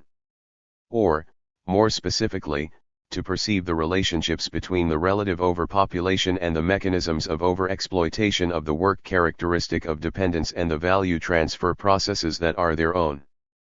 The theme of overexploitation of work and the industrial reserve army. The theme of overexploitation of the labor force, pointed out by Marini as the structural characteristic demarcating the dependent condition lived by the periphery countries in relation to the countries of the world capitalism, keeps clear relationship with the general law of capitalist accumulation of Marx, especially when the functionality of the reserve industrial army for capitalist accumulation and, on the other hand, its most important dysfunctionality with regard to the pernicious impacts it causes in the general working class. Specifically dealing with the theme of overexploitation of work, Marini shows us that it is due to the existence of value transfer mechanisms between peripheral and central economies, leading the added value produced in the periphery to be appropriate and accumulated in the center. Thus, sui generis capitalism is configured in the periphery, precisely because it is part of the surplus generated in these countries is sent to the center in the form of profits, interest, patents, royalties, deterioration of exchange terms, among others, and is therefore not performed internally. So the value transfer mechanisms cause, say, an interruption of internal capital accumulation in dependent countries that needs to be completed, and to do so, more surplus needs to be generated. This expropriation of value can only be compensated and enhanced in the very plan of production, precisely through overexploitation, not at the level of market relations, through the development of productive capacity. In other words, the appropriation of a salt of one capital by another cannot be compensated for the production of surplus value through the endogenous generation of technology by expropriated capital, irrevocably establishing the need for overexploitation of work. The explanation for this fact is fundamentally through the analysis of intra-sectoral competition and intersectoral competition, and necessarily articulates with the analysis of the tendency to fall in profit rate, which, although not treated in this essay due to absolute lack of space, deserves to be at least pointed here, because it is the axis through which the previously mentioned types of competition develop. In intrasectoral competition, increased productivity in a particular sector provides, from the point of view of each particular capitalist, the creation of more products in the same time interval. This circumstance allows the capitalist to reduce the individual value of its goods to a level lower than the market value and, therefore, to appropriate an extraordinary added value, when the products in the market are made. Considering that it occurs with each capitalist separately, the increased productivity stimulated by the possibility of superluxuric appropriation would be widespread in the field of activity, determined to the point where there were excess goods and that they had their prices lower at a lower level than their individual values, so that there is necessarily a drop in the profit rate for the set of the industry. Using some formalization for the understanding of this idea, we have that three distinct companies produce the same commodity A and are therefore in the same productive sector, with different levels of productivity, so that for each company the necessary working time for MA production is different.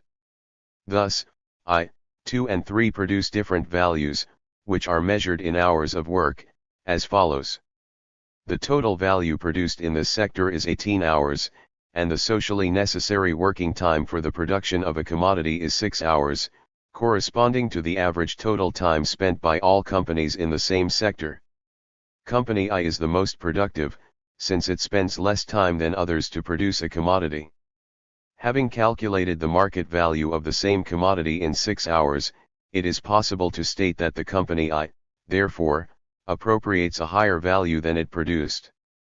That is, it produces a merchandise worth 4 hours, sells it by 6 hours VM and thus appropriates an extra value of 2 hours, and the latter correspond to what Marx called extraordinary value, measured by the market value of the goods when leaving the company. Extra added value is therefore when a company appropriates a higher value than it has produced. Following the same idea, Company 3 is the least productive, with an 8-hour TTSN, so that it loses 2 hours in terms of value, that is, the value it produces is higher than the VM. Company 2 has nothing to appropriate extraordinarily, given that the value it produces is exactly equal to the market value of A. This brings us to the first general law of the wealth production process pointed out by Marx. Because of the competition process in search of extra added value, companies seek to increase their productivity, thus explaining the fall in the VM of the goods and, therefore, the drop in the companies belonging to the sector in question. The crucial point of this scheme is the notion of redistribution that it points to us. It is possible to note, based on what has been said, that the most productive capitals appropriate a higher value than what they produced, the opposite being true in the case of less productive capital. It turns out that appropriation is precisely as a result of something previously produced, that is, it is not possible for a capital to appropriate a value that was not generated. Thus, if a capital appropriates a higher value than it produces, of a higher value than its contribution when forming the total mass of value generated, it means that, on the other hand, there is a capital generating a value without appropriated, that is, there is a capital producing something so that the other more productive capitals appropriate. Transposing these aspects to the level of international trade, we must now treat companies I, 2 and 3 as belonging to different countries. Thus, the most productive capital I must be understood as belonging to a country in the center of world capitalism. Capital 3 needs to be treated as inserted in a peripheral country, precisely because it is the least productive, and Capital 2 neutralizes in the face of the placements we intend to do, because it produces identical value to the market value of A, in no way contributing to the redistribution mechanism to which we refer. Thus, using the proposed scheme, it happens that peripheral countries are those that produce more value, given that they use relatively more living work than dead work in the production process, and it is precisely living work the only one capable of producing new wealth.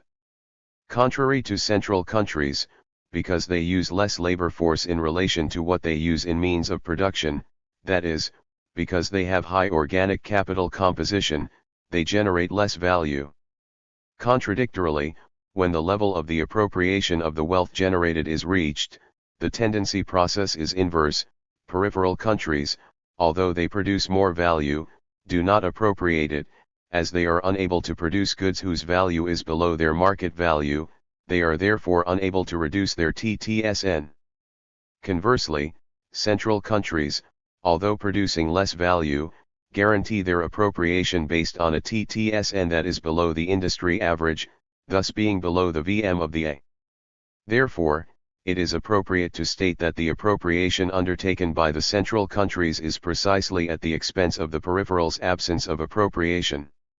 If so, it seems correct to say that the periphery produces value that will not be appropriate by it internally, but transferred to the countries of the center and accumulated by them.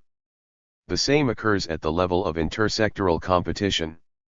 Using the Marxist scheme of the transformation of values into production prices and using formula C plus V plus M, which shows us the value produced at the end of each production stage, we have three distinct companies, B and C, respectively, and are therefore in different productive sectors.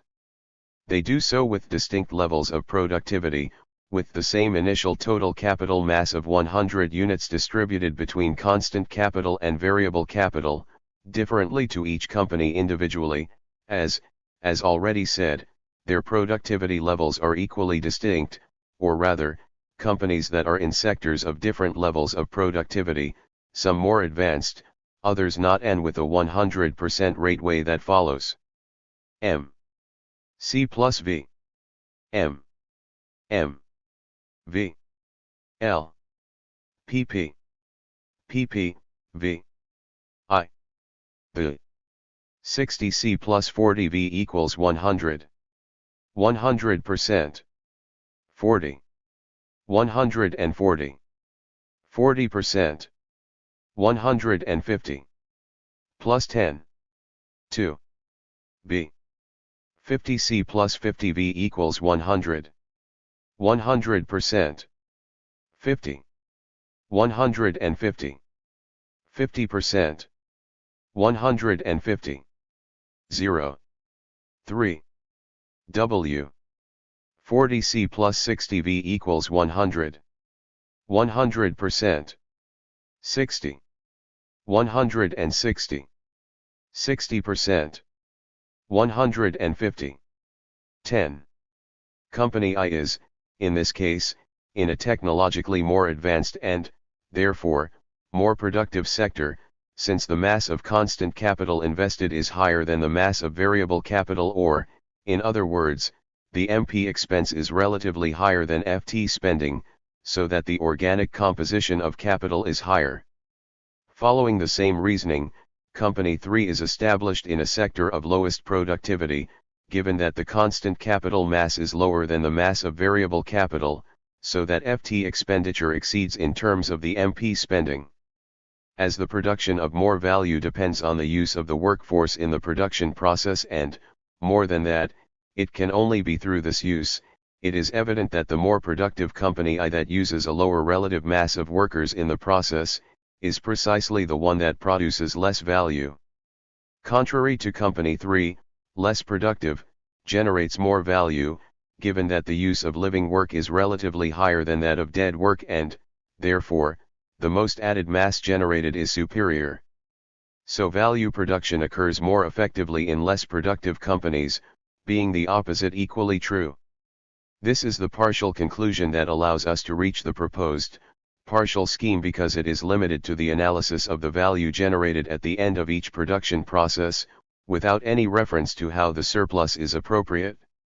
Starting, for this level of analysis, we have that the profit rate is the added value itself, considered in relation to the entire capital employed, that is, in relation to the constant capital added to variable capital and no longer just to live work, as it occurred in the case of the rate of added value and can be expressed by L equals M/C plus V.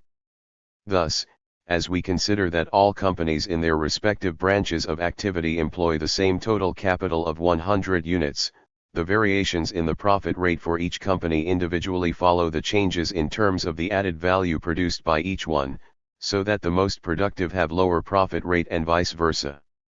This differentiation in terms of L stimulates competition between sectors, so that more productive capitals are transferred to larger L branches. In doing so, they cause a drop in the profit rate of companies belonging to the latter branch and the increase of their own profit rate. This movement, in turn, makes less productive capitals, now with lower L, move to more productive branches, which have gained an increase in their profit rate. And this oscillation follows continuously until the sectors that compete with each other have their L equaled, ceasing the stimulus that causes a capitalist to go from one sector to another. Thus is formed the average profit, which is precisely the result of the simple average of the profit rates of each company considering that capitals of the same amount receive the same average profit. Since, in this case, the average profit rate is 50%, LM is therefore 50. From this, production prices are formed, and so we get closer to the question on how the generated value is appropriate. The production price reflects the price contained in the goods when it leaves the factory and can be expressed by PP equals C plus V plus LM. Or, alternatively, PP equals V plus LM, M. Hence, it is clear that, as the total capital invested and the average profit LM are the same for each company in each sector, its production prices are exactly equal in 150 units. From this we can reach the notion of differences in terms of the appropriation of the wealth generated, simply by subtracting from the PPS of the goods their values. The result of this simple mathematics is that one part of the good sells above value, as the other is sold below.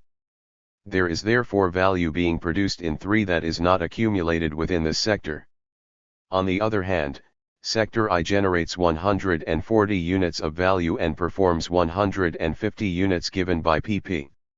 Then, using once again the fact that it is not possible for a capital to appropriate a value that was not generated, the 10 units accumulated in I can only be the same 10 units expropriated in 3. This idea, again transposed to the level of international trade, leads us objectively that the periphery produces value that will be appropriate in the countries of the center. Objectively, what happens is that dependent economies end up specializing in the production of goods with less technological advancement and, therefore, given the tendency to equalize profit rates, to this type of value transfer towards central countries. Thus, the vision of dependence developed by Marini as a process that responds to the logic of global accumulation through the production of values in the periphery that are appropriate in the center. It is worth adding that when the level of intersectoral competition is reached, the idea of technical progress, inserted and led by an individual capital belonging or directly or indirectly to the producing sector of luxury consumer goods is introduced. This dynamism is justified by the fact that the health-producing sector is unable to support the incorporated technical progress, since it induces productivity and intensification of work, which eventually produces a drop in variable capital employed in the production process compared to constant capital and an surplus of goods for which, consequently, there is no demand, making it difficult to realize in the market. That is, it is a contradictory process, which expands the mass of goods produced while reducing the possibility of performing them through the relative decrease of labor force in the productive structure. On the contrary, the luxury goods producing sector finds the capacity to support technical progress in the loss of variable capital participation in the production process. It turns out that the concentration of productivity in the luxury goods producing sector brings to light the need to expand the production scale, technological diffusion, and consumption of raw materials by the sector and, in the wake of such process, also the consumption of labor force, while the capacity to supply goods by the sector is limited. Goods these indispensable for the reproduction of the workforce, including the one used in the production of luxurious goods given the existing productivity differentials between both sectors.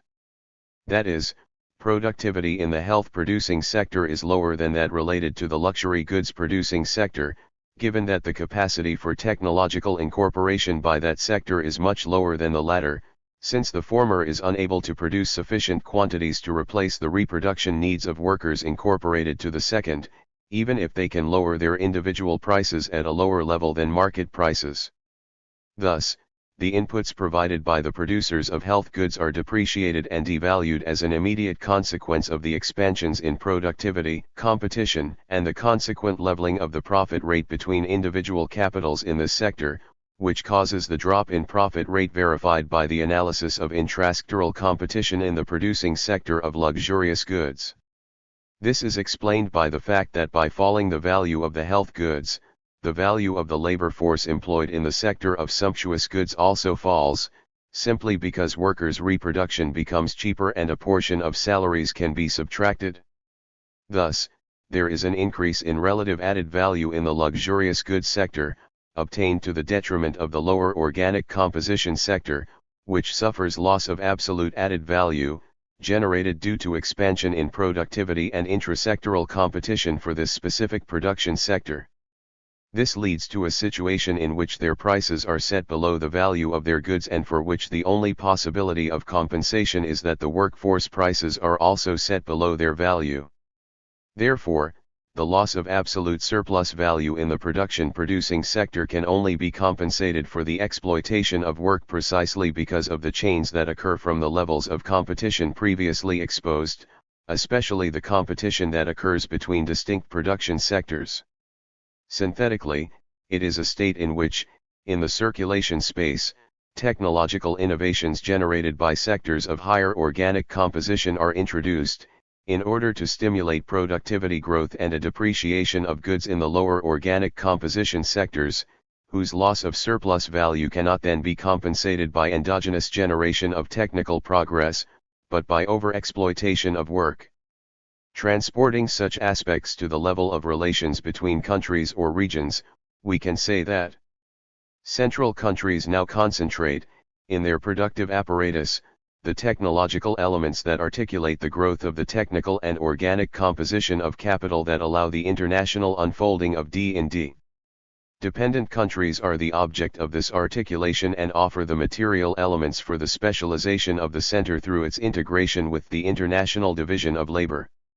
Unlike the central countries, where the relative homogenization of the technological base allows segments linked to the health-producing industry to respond technologically to the innovations introduced by segments linked to summer consumption, creating the foundations for a mass market and the capital goods industry that will organically leverage industrialization in the center, dependent countries, as they integrate into the world market from major technological unevenness, will not be able to respond in the same way, resorting to overexploitation of work. Once these clarifications are made, there are four main forms of overexploitation of work, acting in isolation or combined, which enable the continuity of the capitalist accumulation process in the periphery, namely, a. increased work intensity, b. the extension of the working day, c.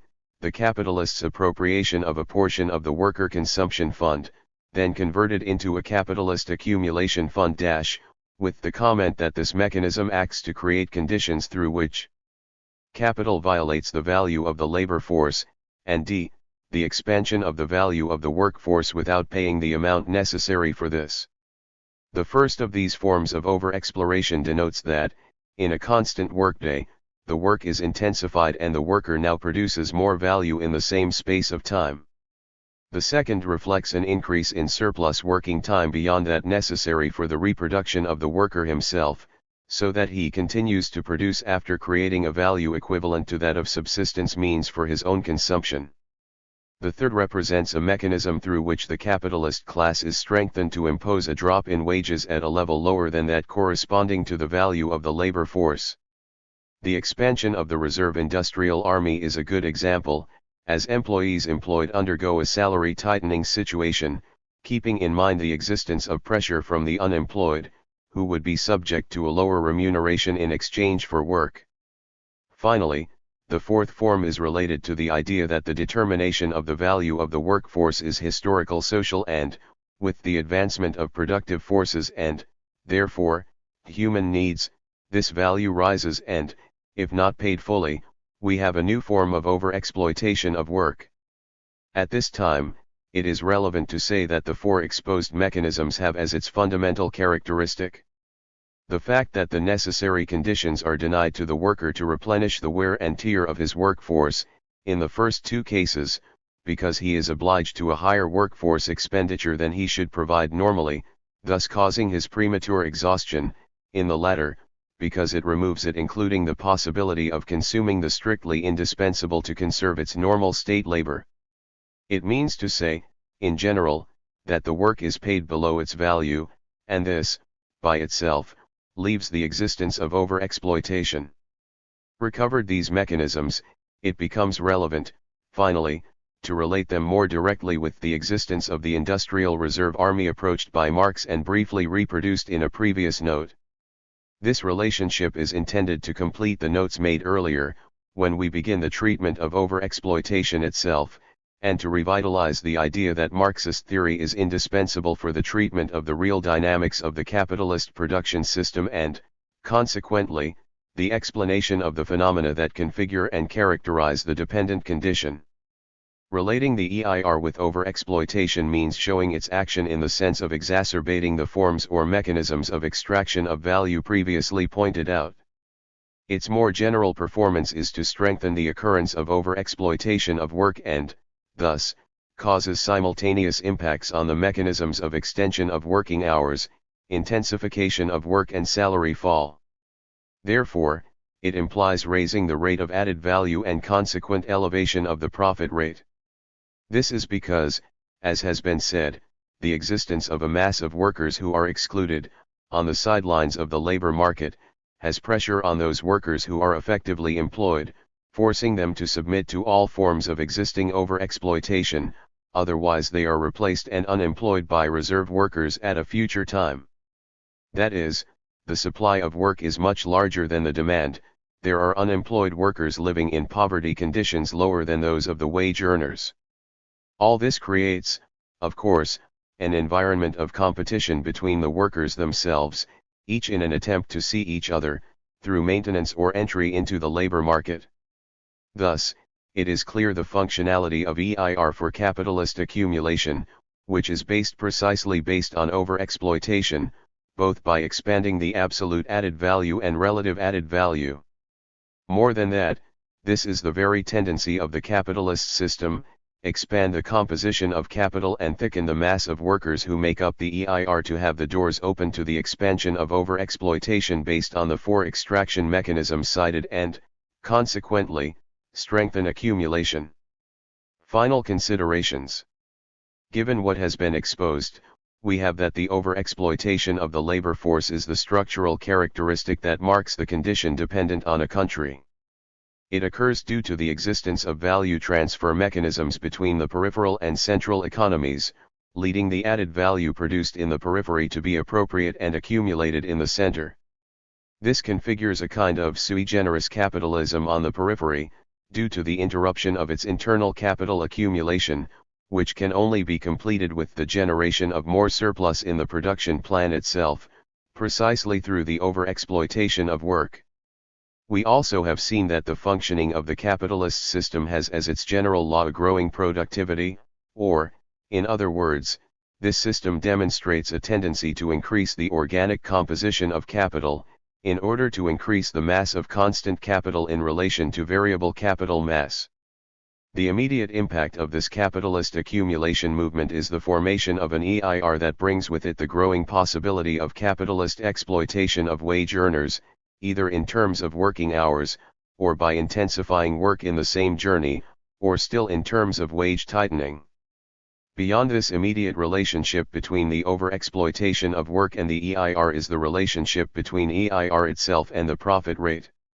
By allowing the application of mechanisms intensifying of the overexploitation of work, the existence of the EIR leads to that the tendency to fall in the profit rate is detained or temporarily paralyzed, since the latter will be the higher the greater the mass of value and, as a consequence, the degrees of work expropriation.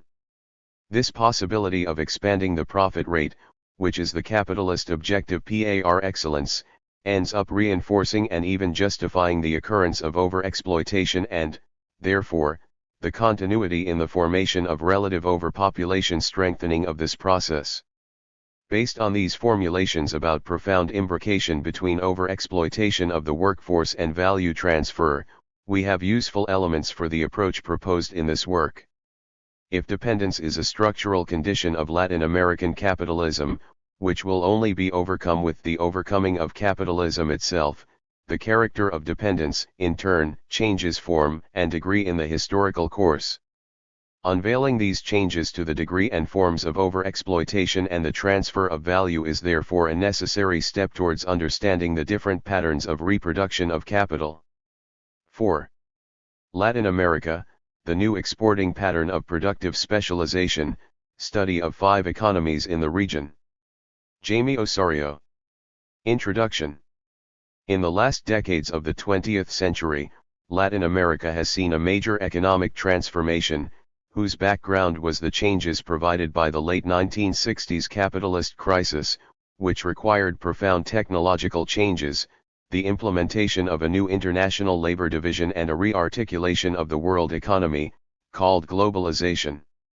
In this transformative origin and the industrialization project in Latin American economies and a new pattern of capital reproduction exports are initiated, characterized by productive specialization, which has substantial differences in relation to the export pattern that prevailed in the region from the mid-century to the early 20th century, particularly due to the greater degree of elaboration of many of the exported goods. This new export pattern, on the other hand, presents similarities to the previous one, such as the weight of agrominers in total exports, which now add up to some secondary goods, whether of local production or machinery.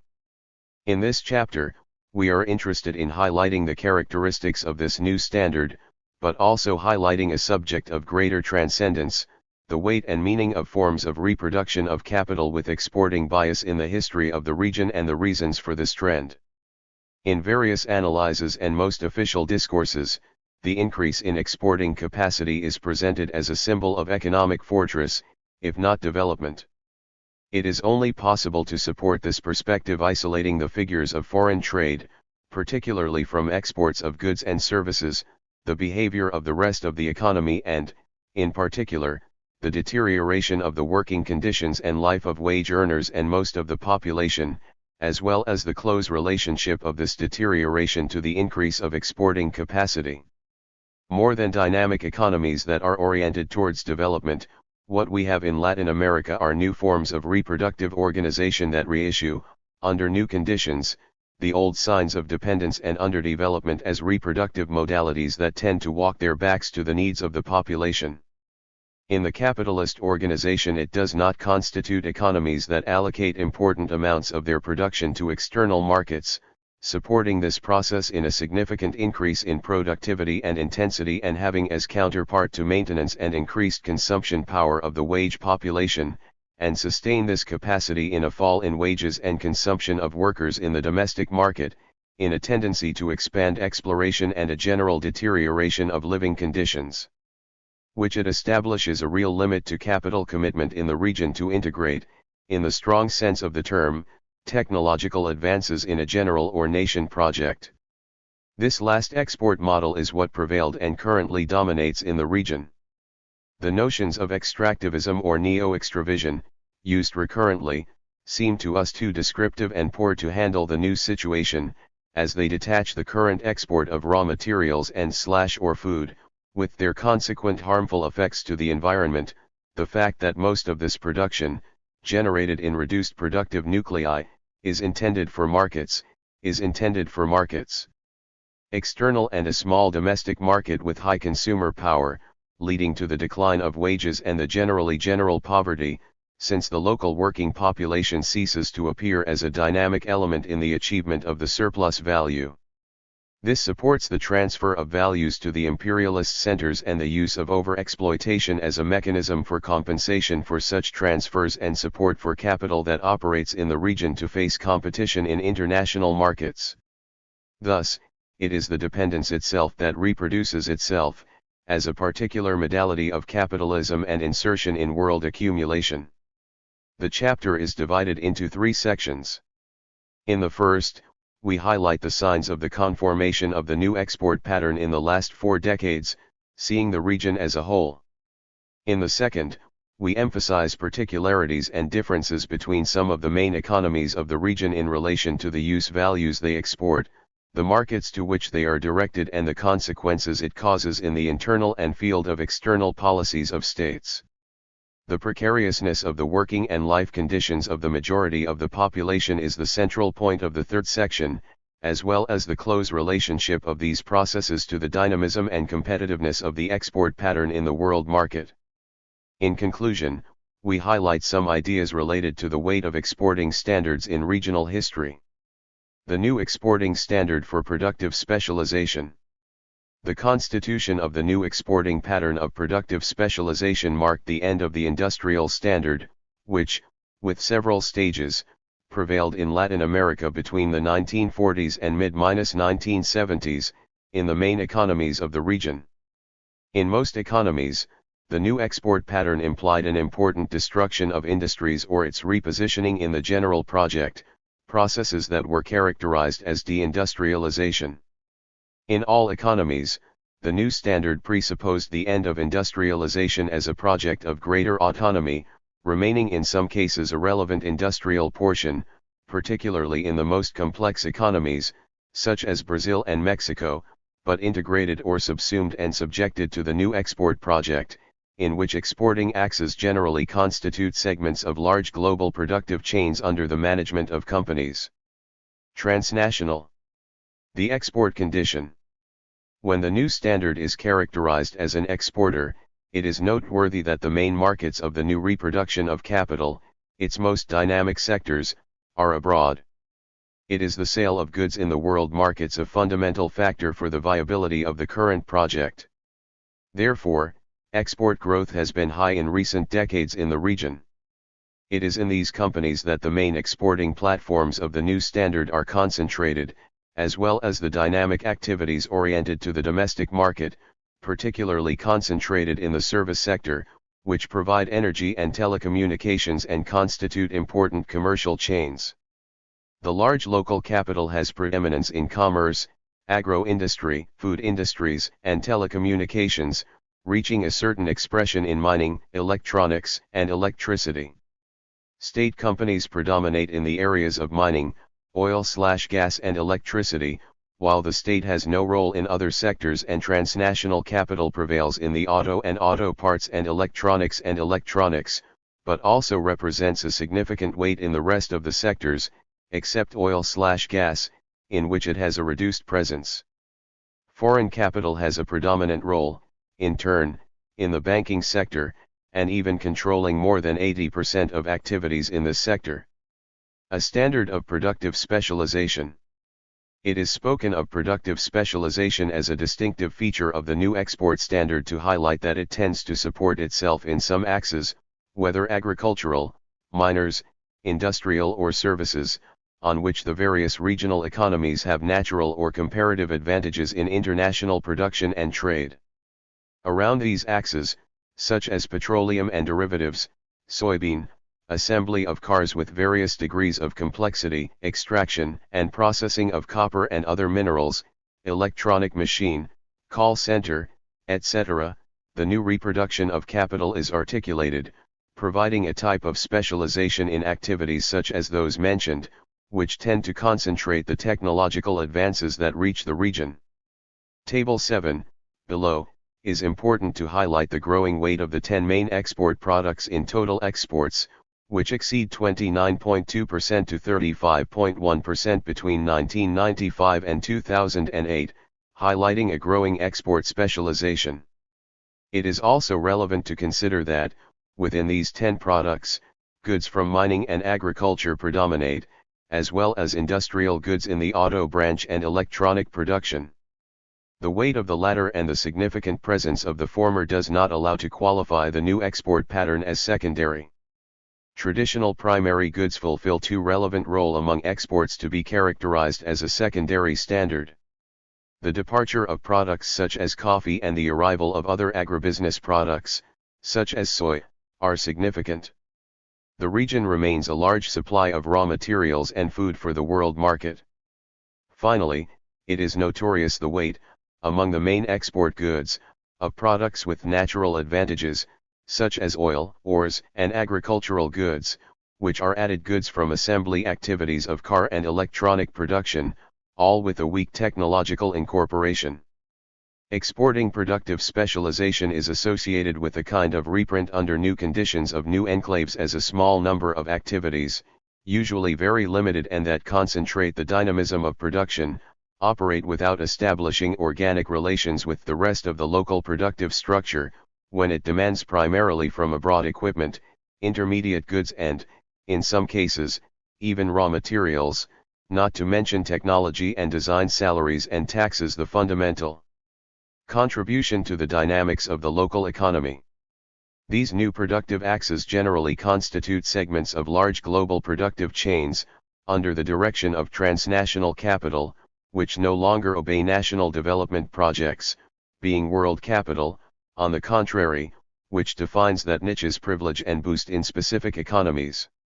Under new conditions, even the imaginary aroused with industrialization around production under local direction and with answers to national needs was eventually overthrown. If in the capitalist world system sovereignty has always been the subject of unequal distribution, stronger in central economies and more weak in peripheral regions and economies, such a situation has been sharpened under the current conditions of global transnational direction chains, with links and segments distributed worldwide. Diversity of situations in the new export standard.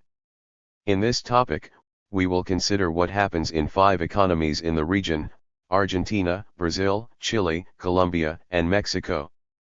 Its larger relative weight, the advancement of the export pattern, the differences in the values of use produced and the diversity of markets in which they fit into the world market are some of the considerations that weighed in the selection.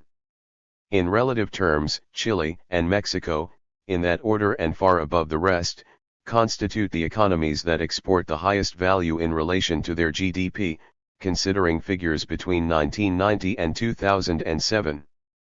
They are the most regional economies focused on external markets.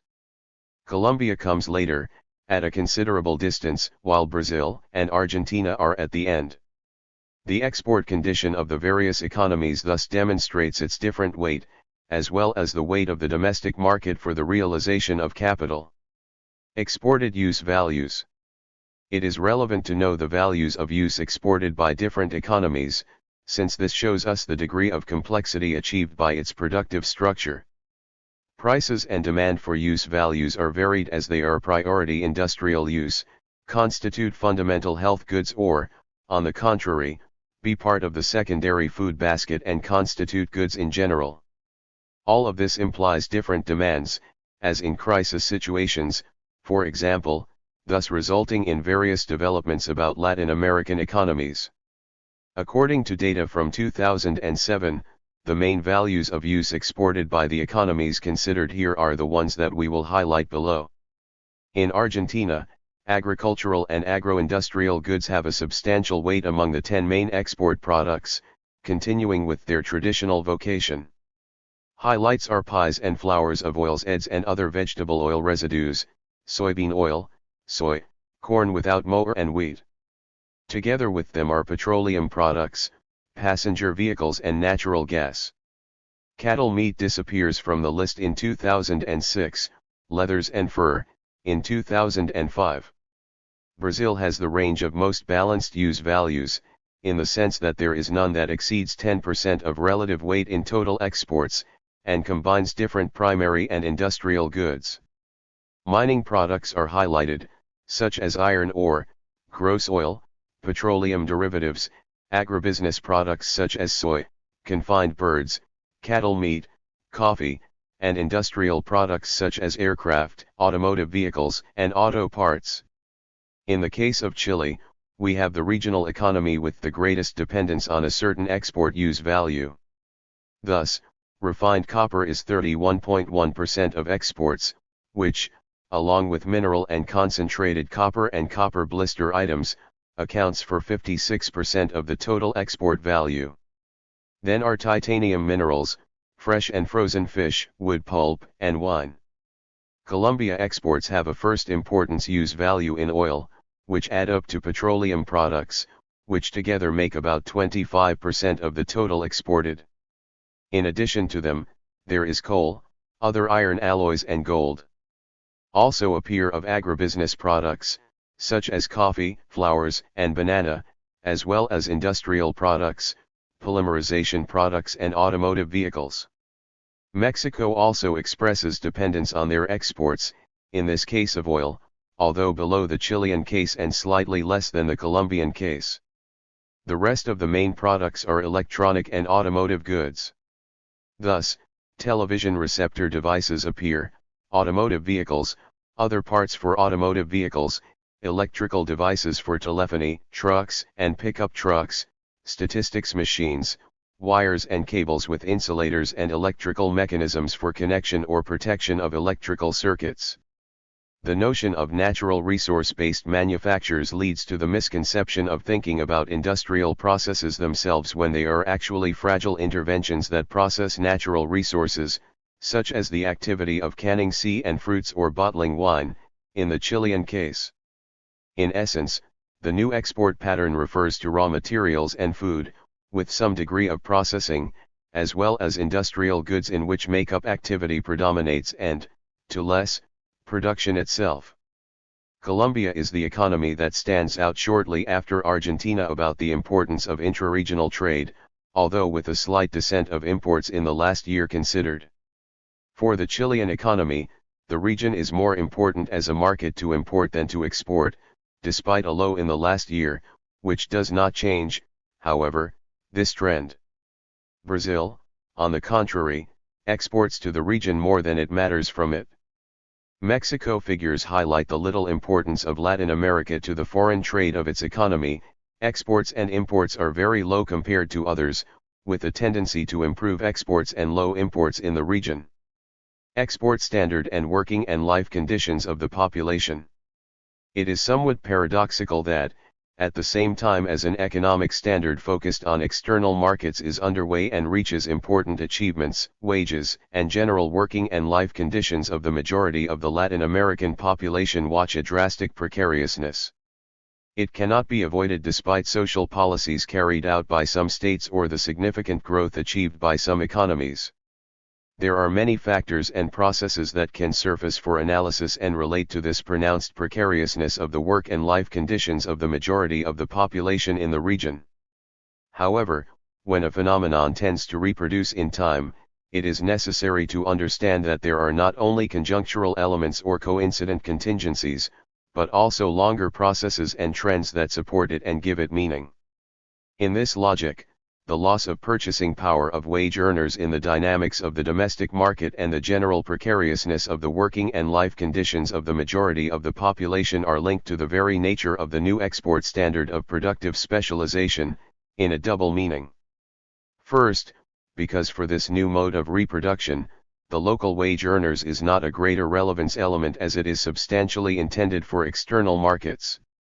This is because the average salary is usually far from allowing access to exportable manufactured and agricultural goods, and because the export offer includes a wide range of industrial goods, raw materials, or energy/auxiliary materials.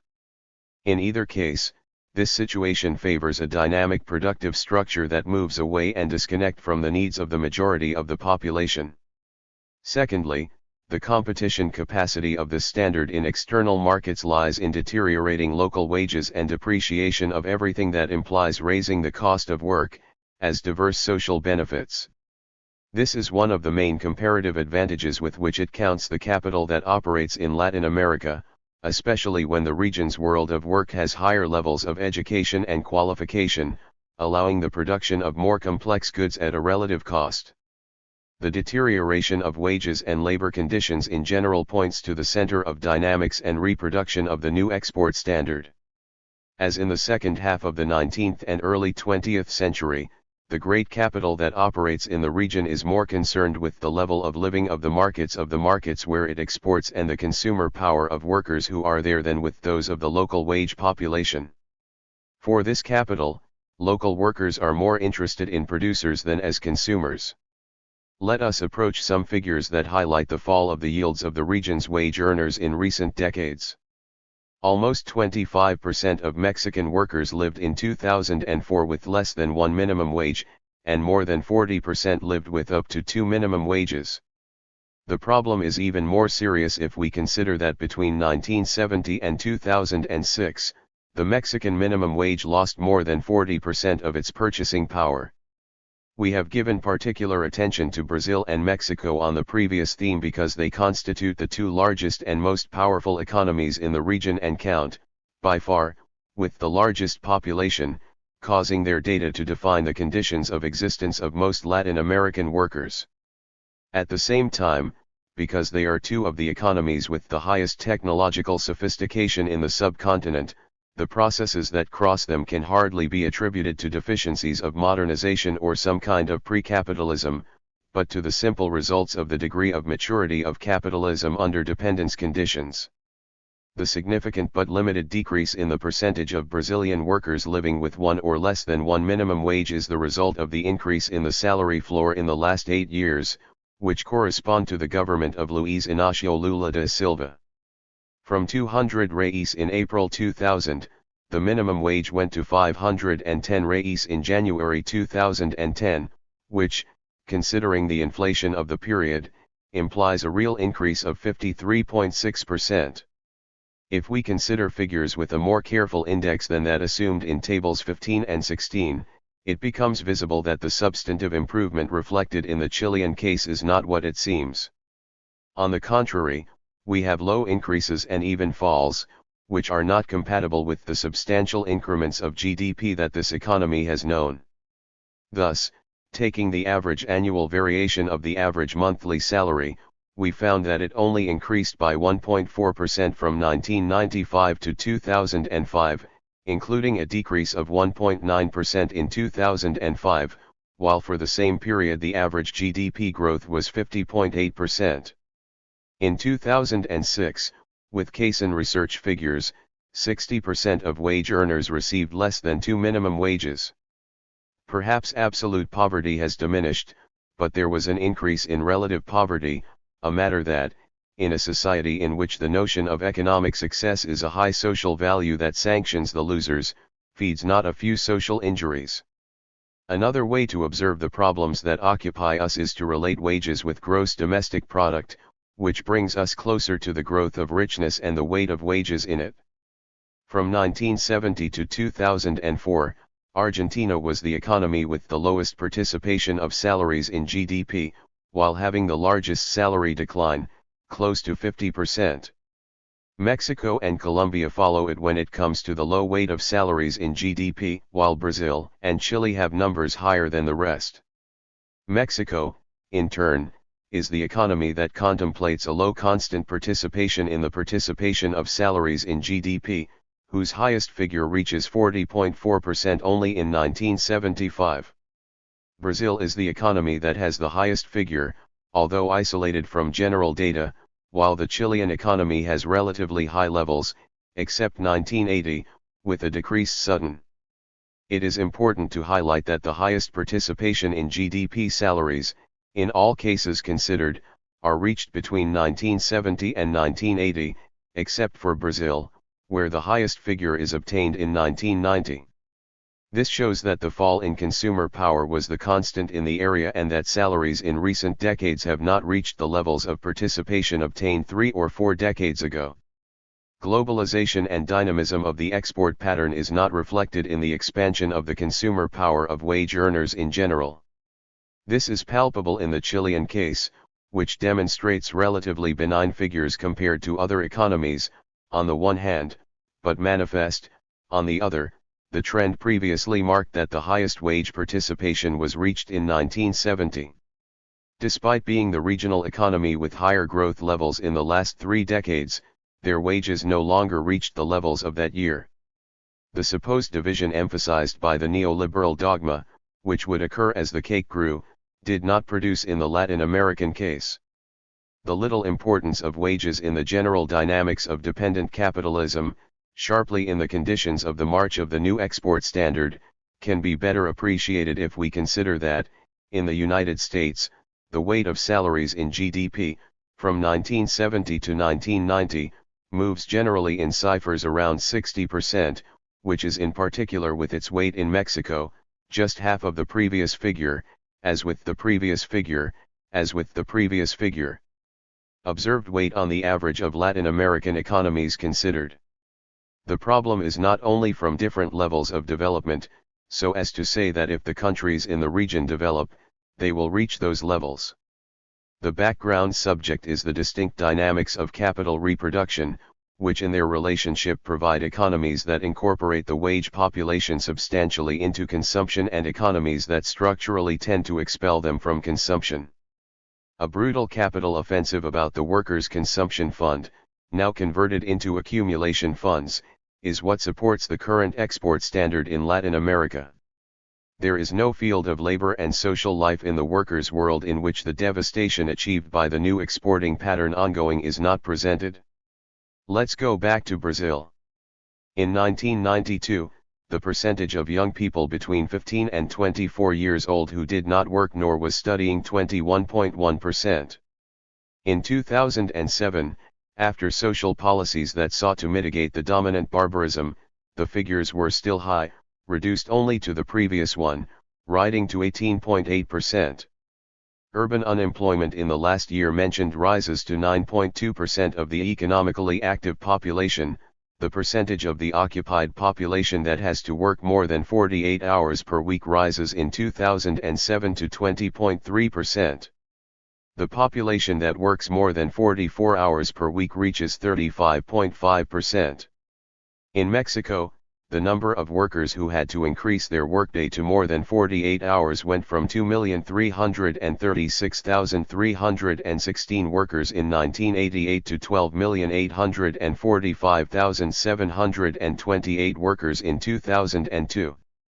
In the same year, the percentage of workers without receiving social benefits reached 63.14%.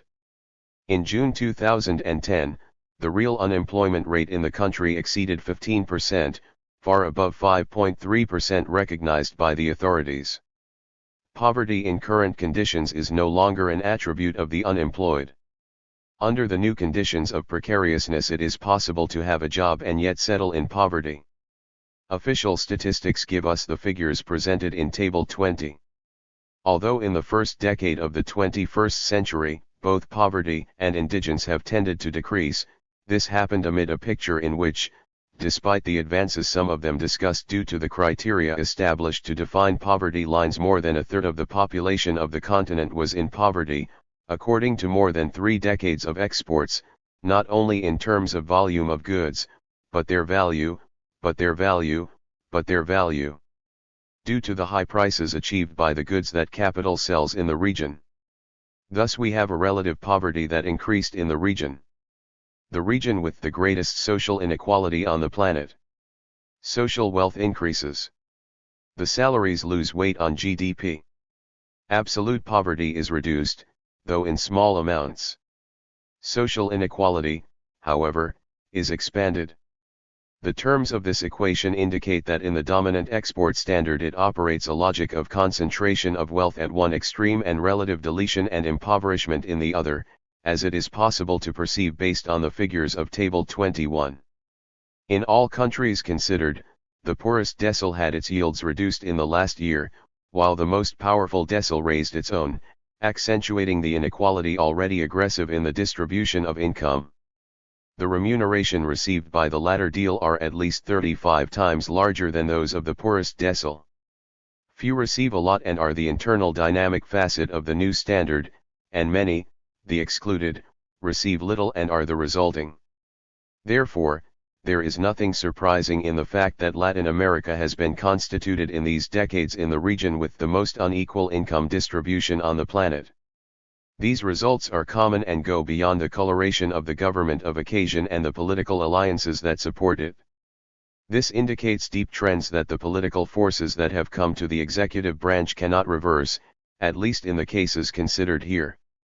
For it is in the very logic of Latin American capitalism, in its current historical version of the exporting pattern of productive specialization, which operates a concentrating nucleus and simultaneously operizer. Moreover, all this is produced in either more or less authoritarian state formulas or more or less democratic forms. For that logic, forms of government seem to have no greater incidence and meaning. A restricted but powerful domestic market. The decline of the market formed by workers' income has as its counterpart in the local market, the conformation of a small but powerful domestic market, in which the sectors that live from surplus income or high wages, either in the public or private sectors, participate. We talk about 10% of the population that appropriate almost all cases considered of more than 40% of total income.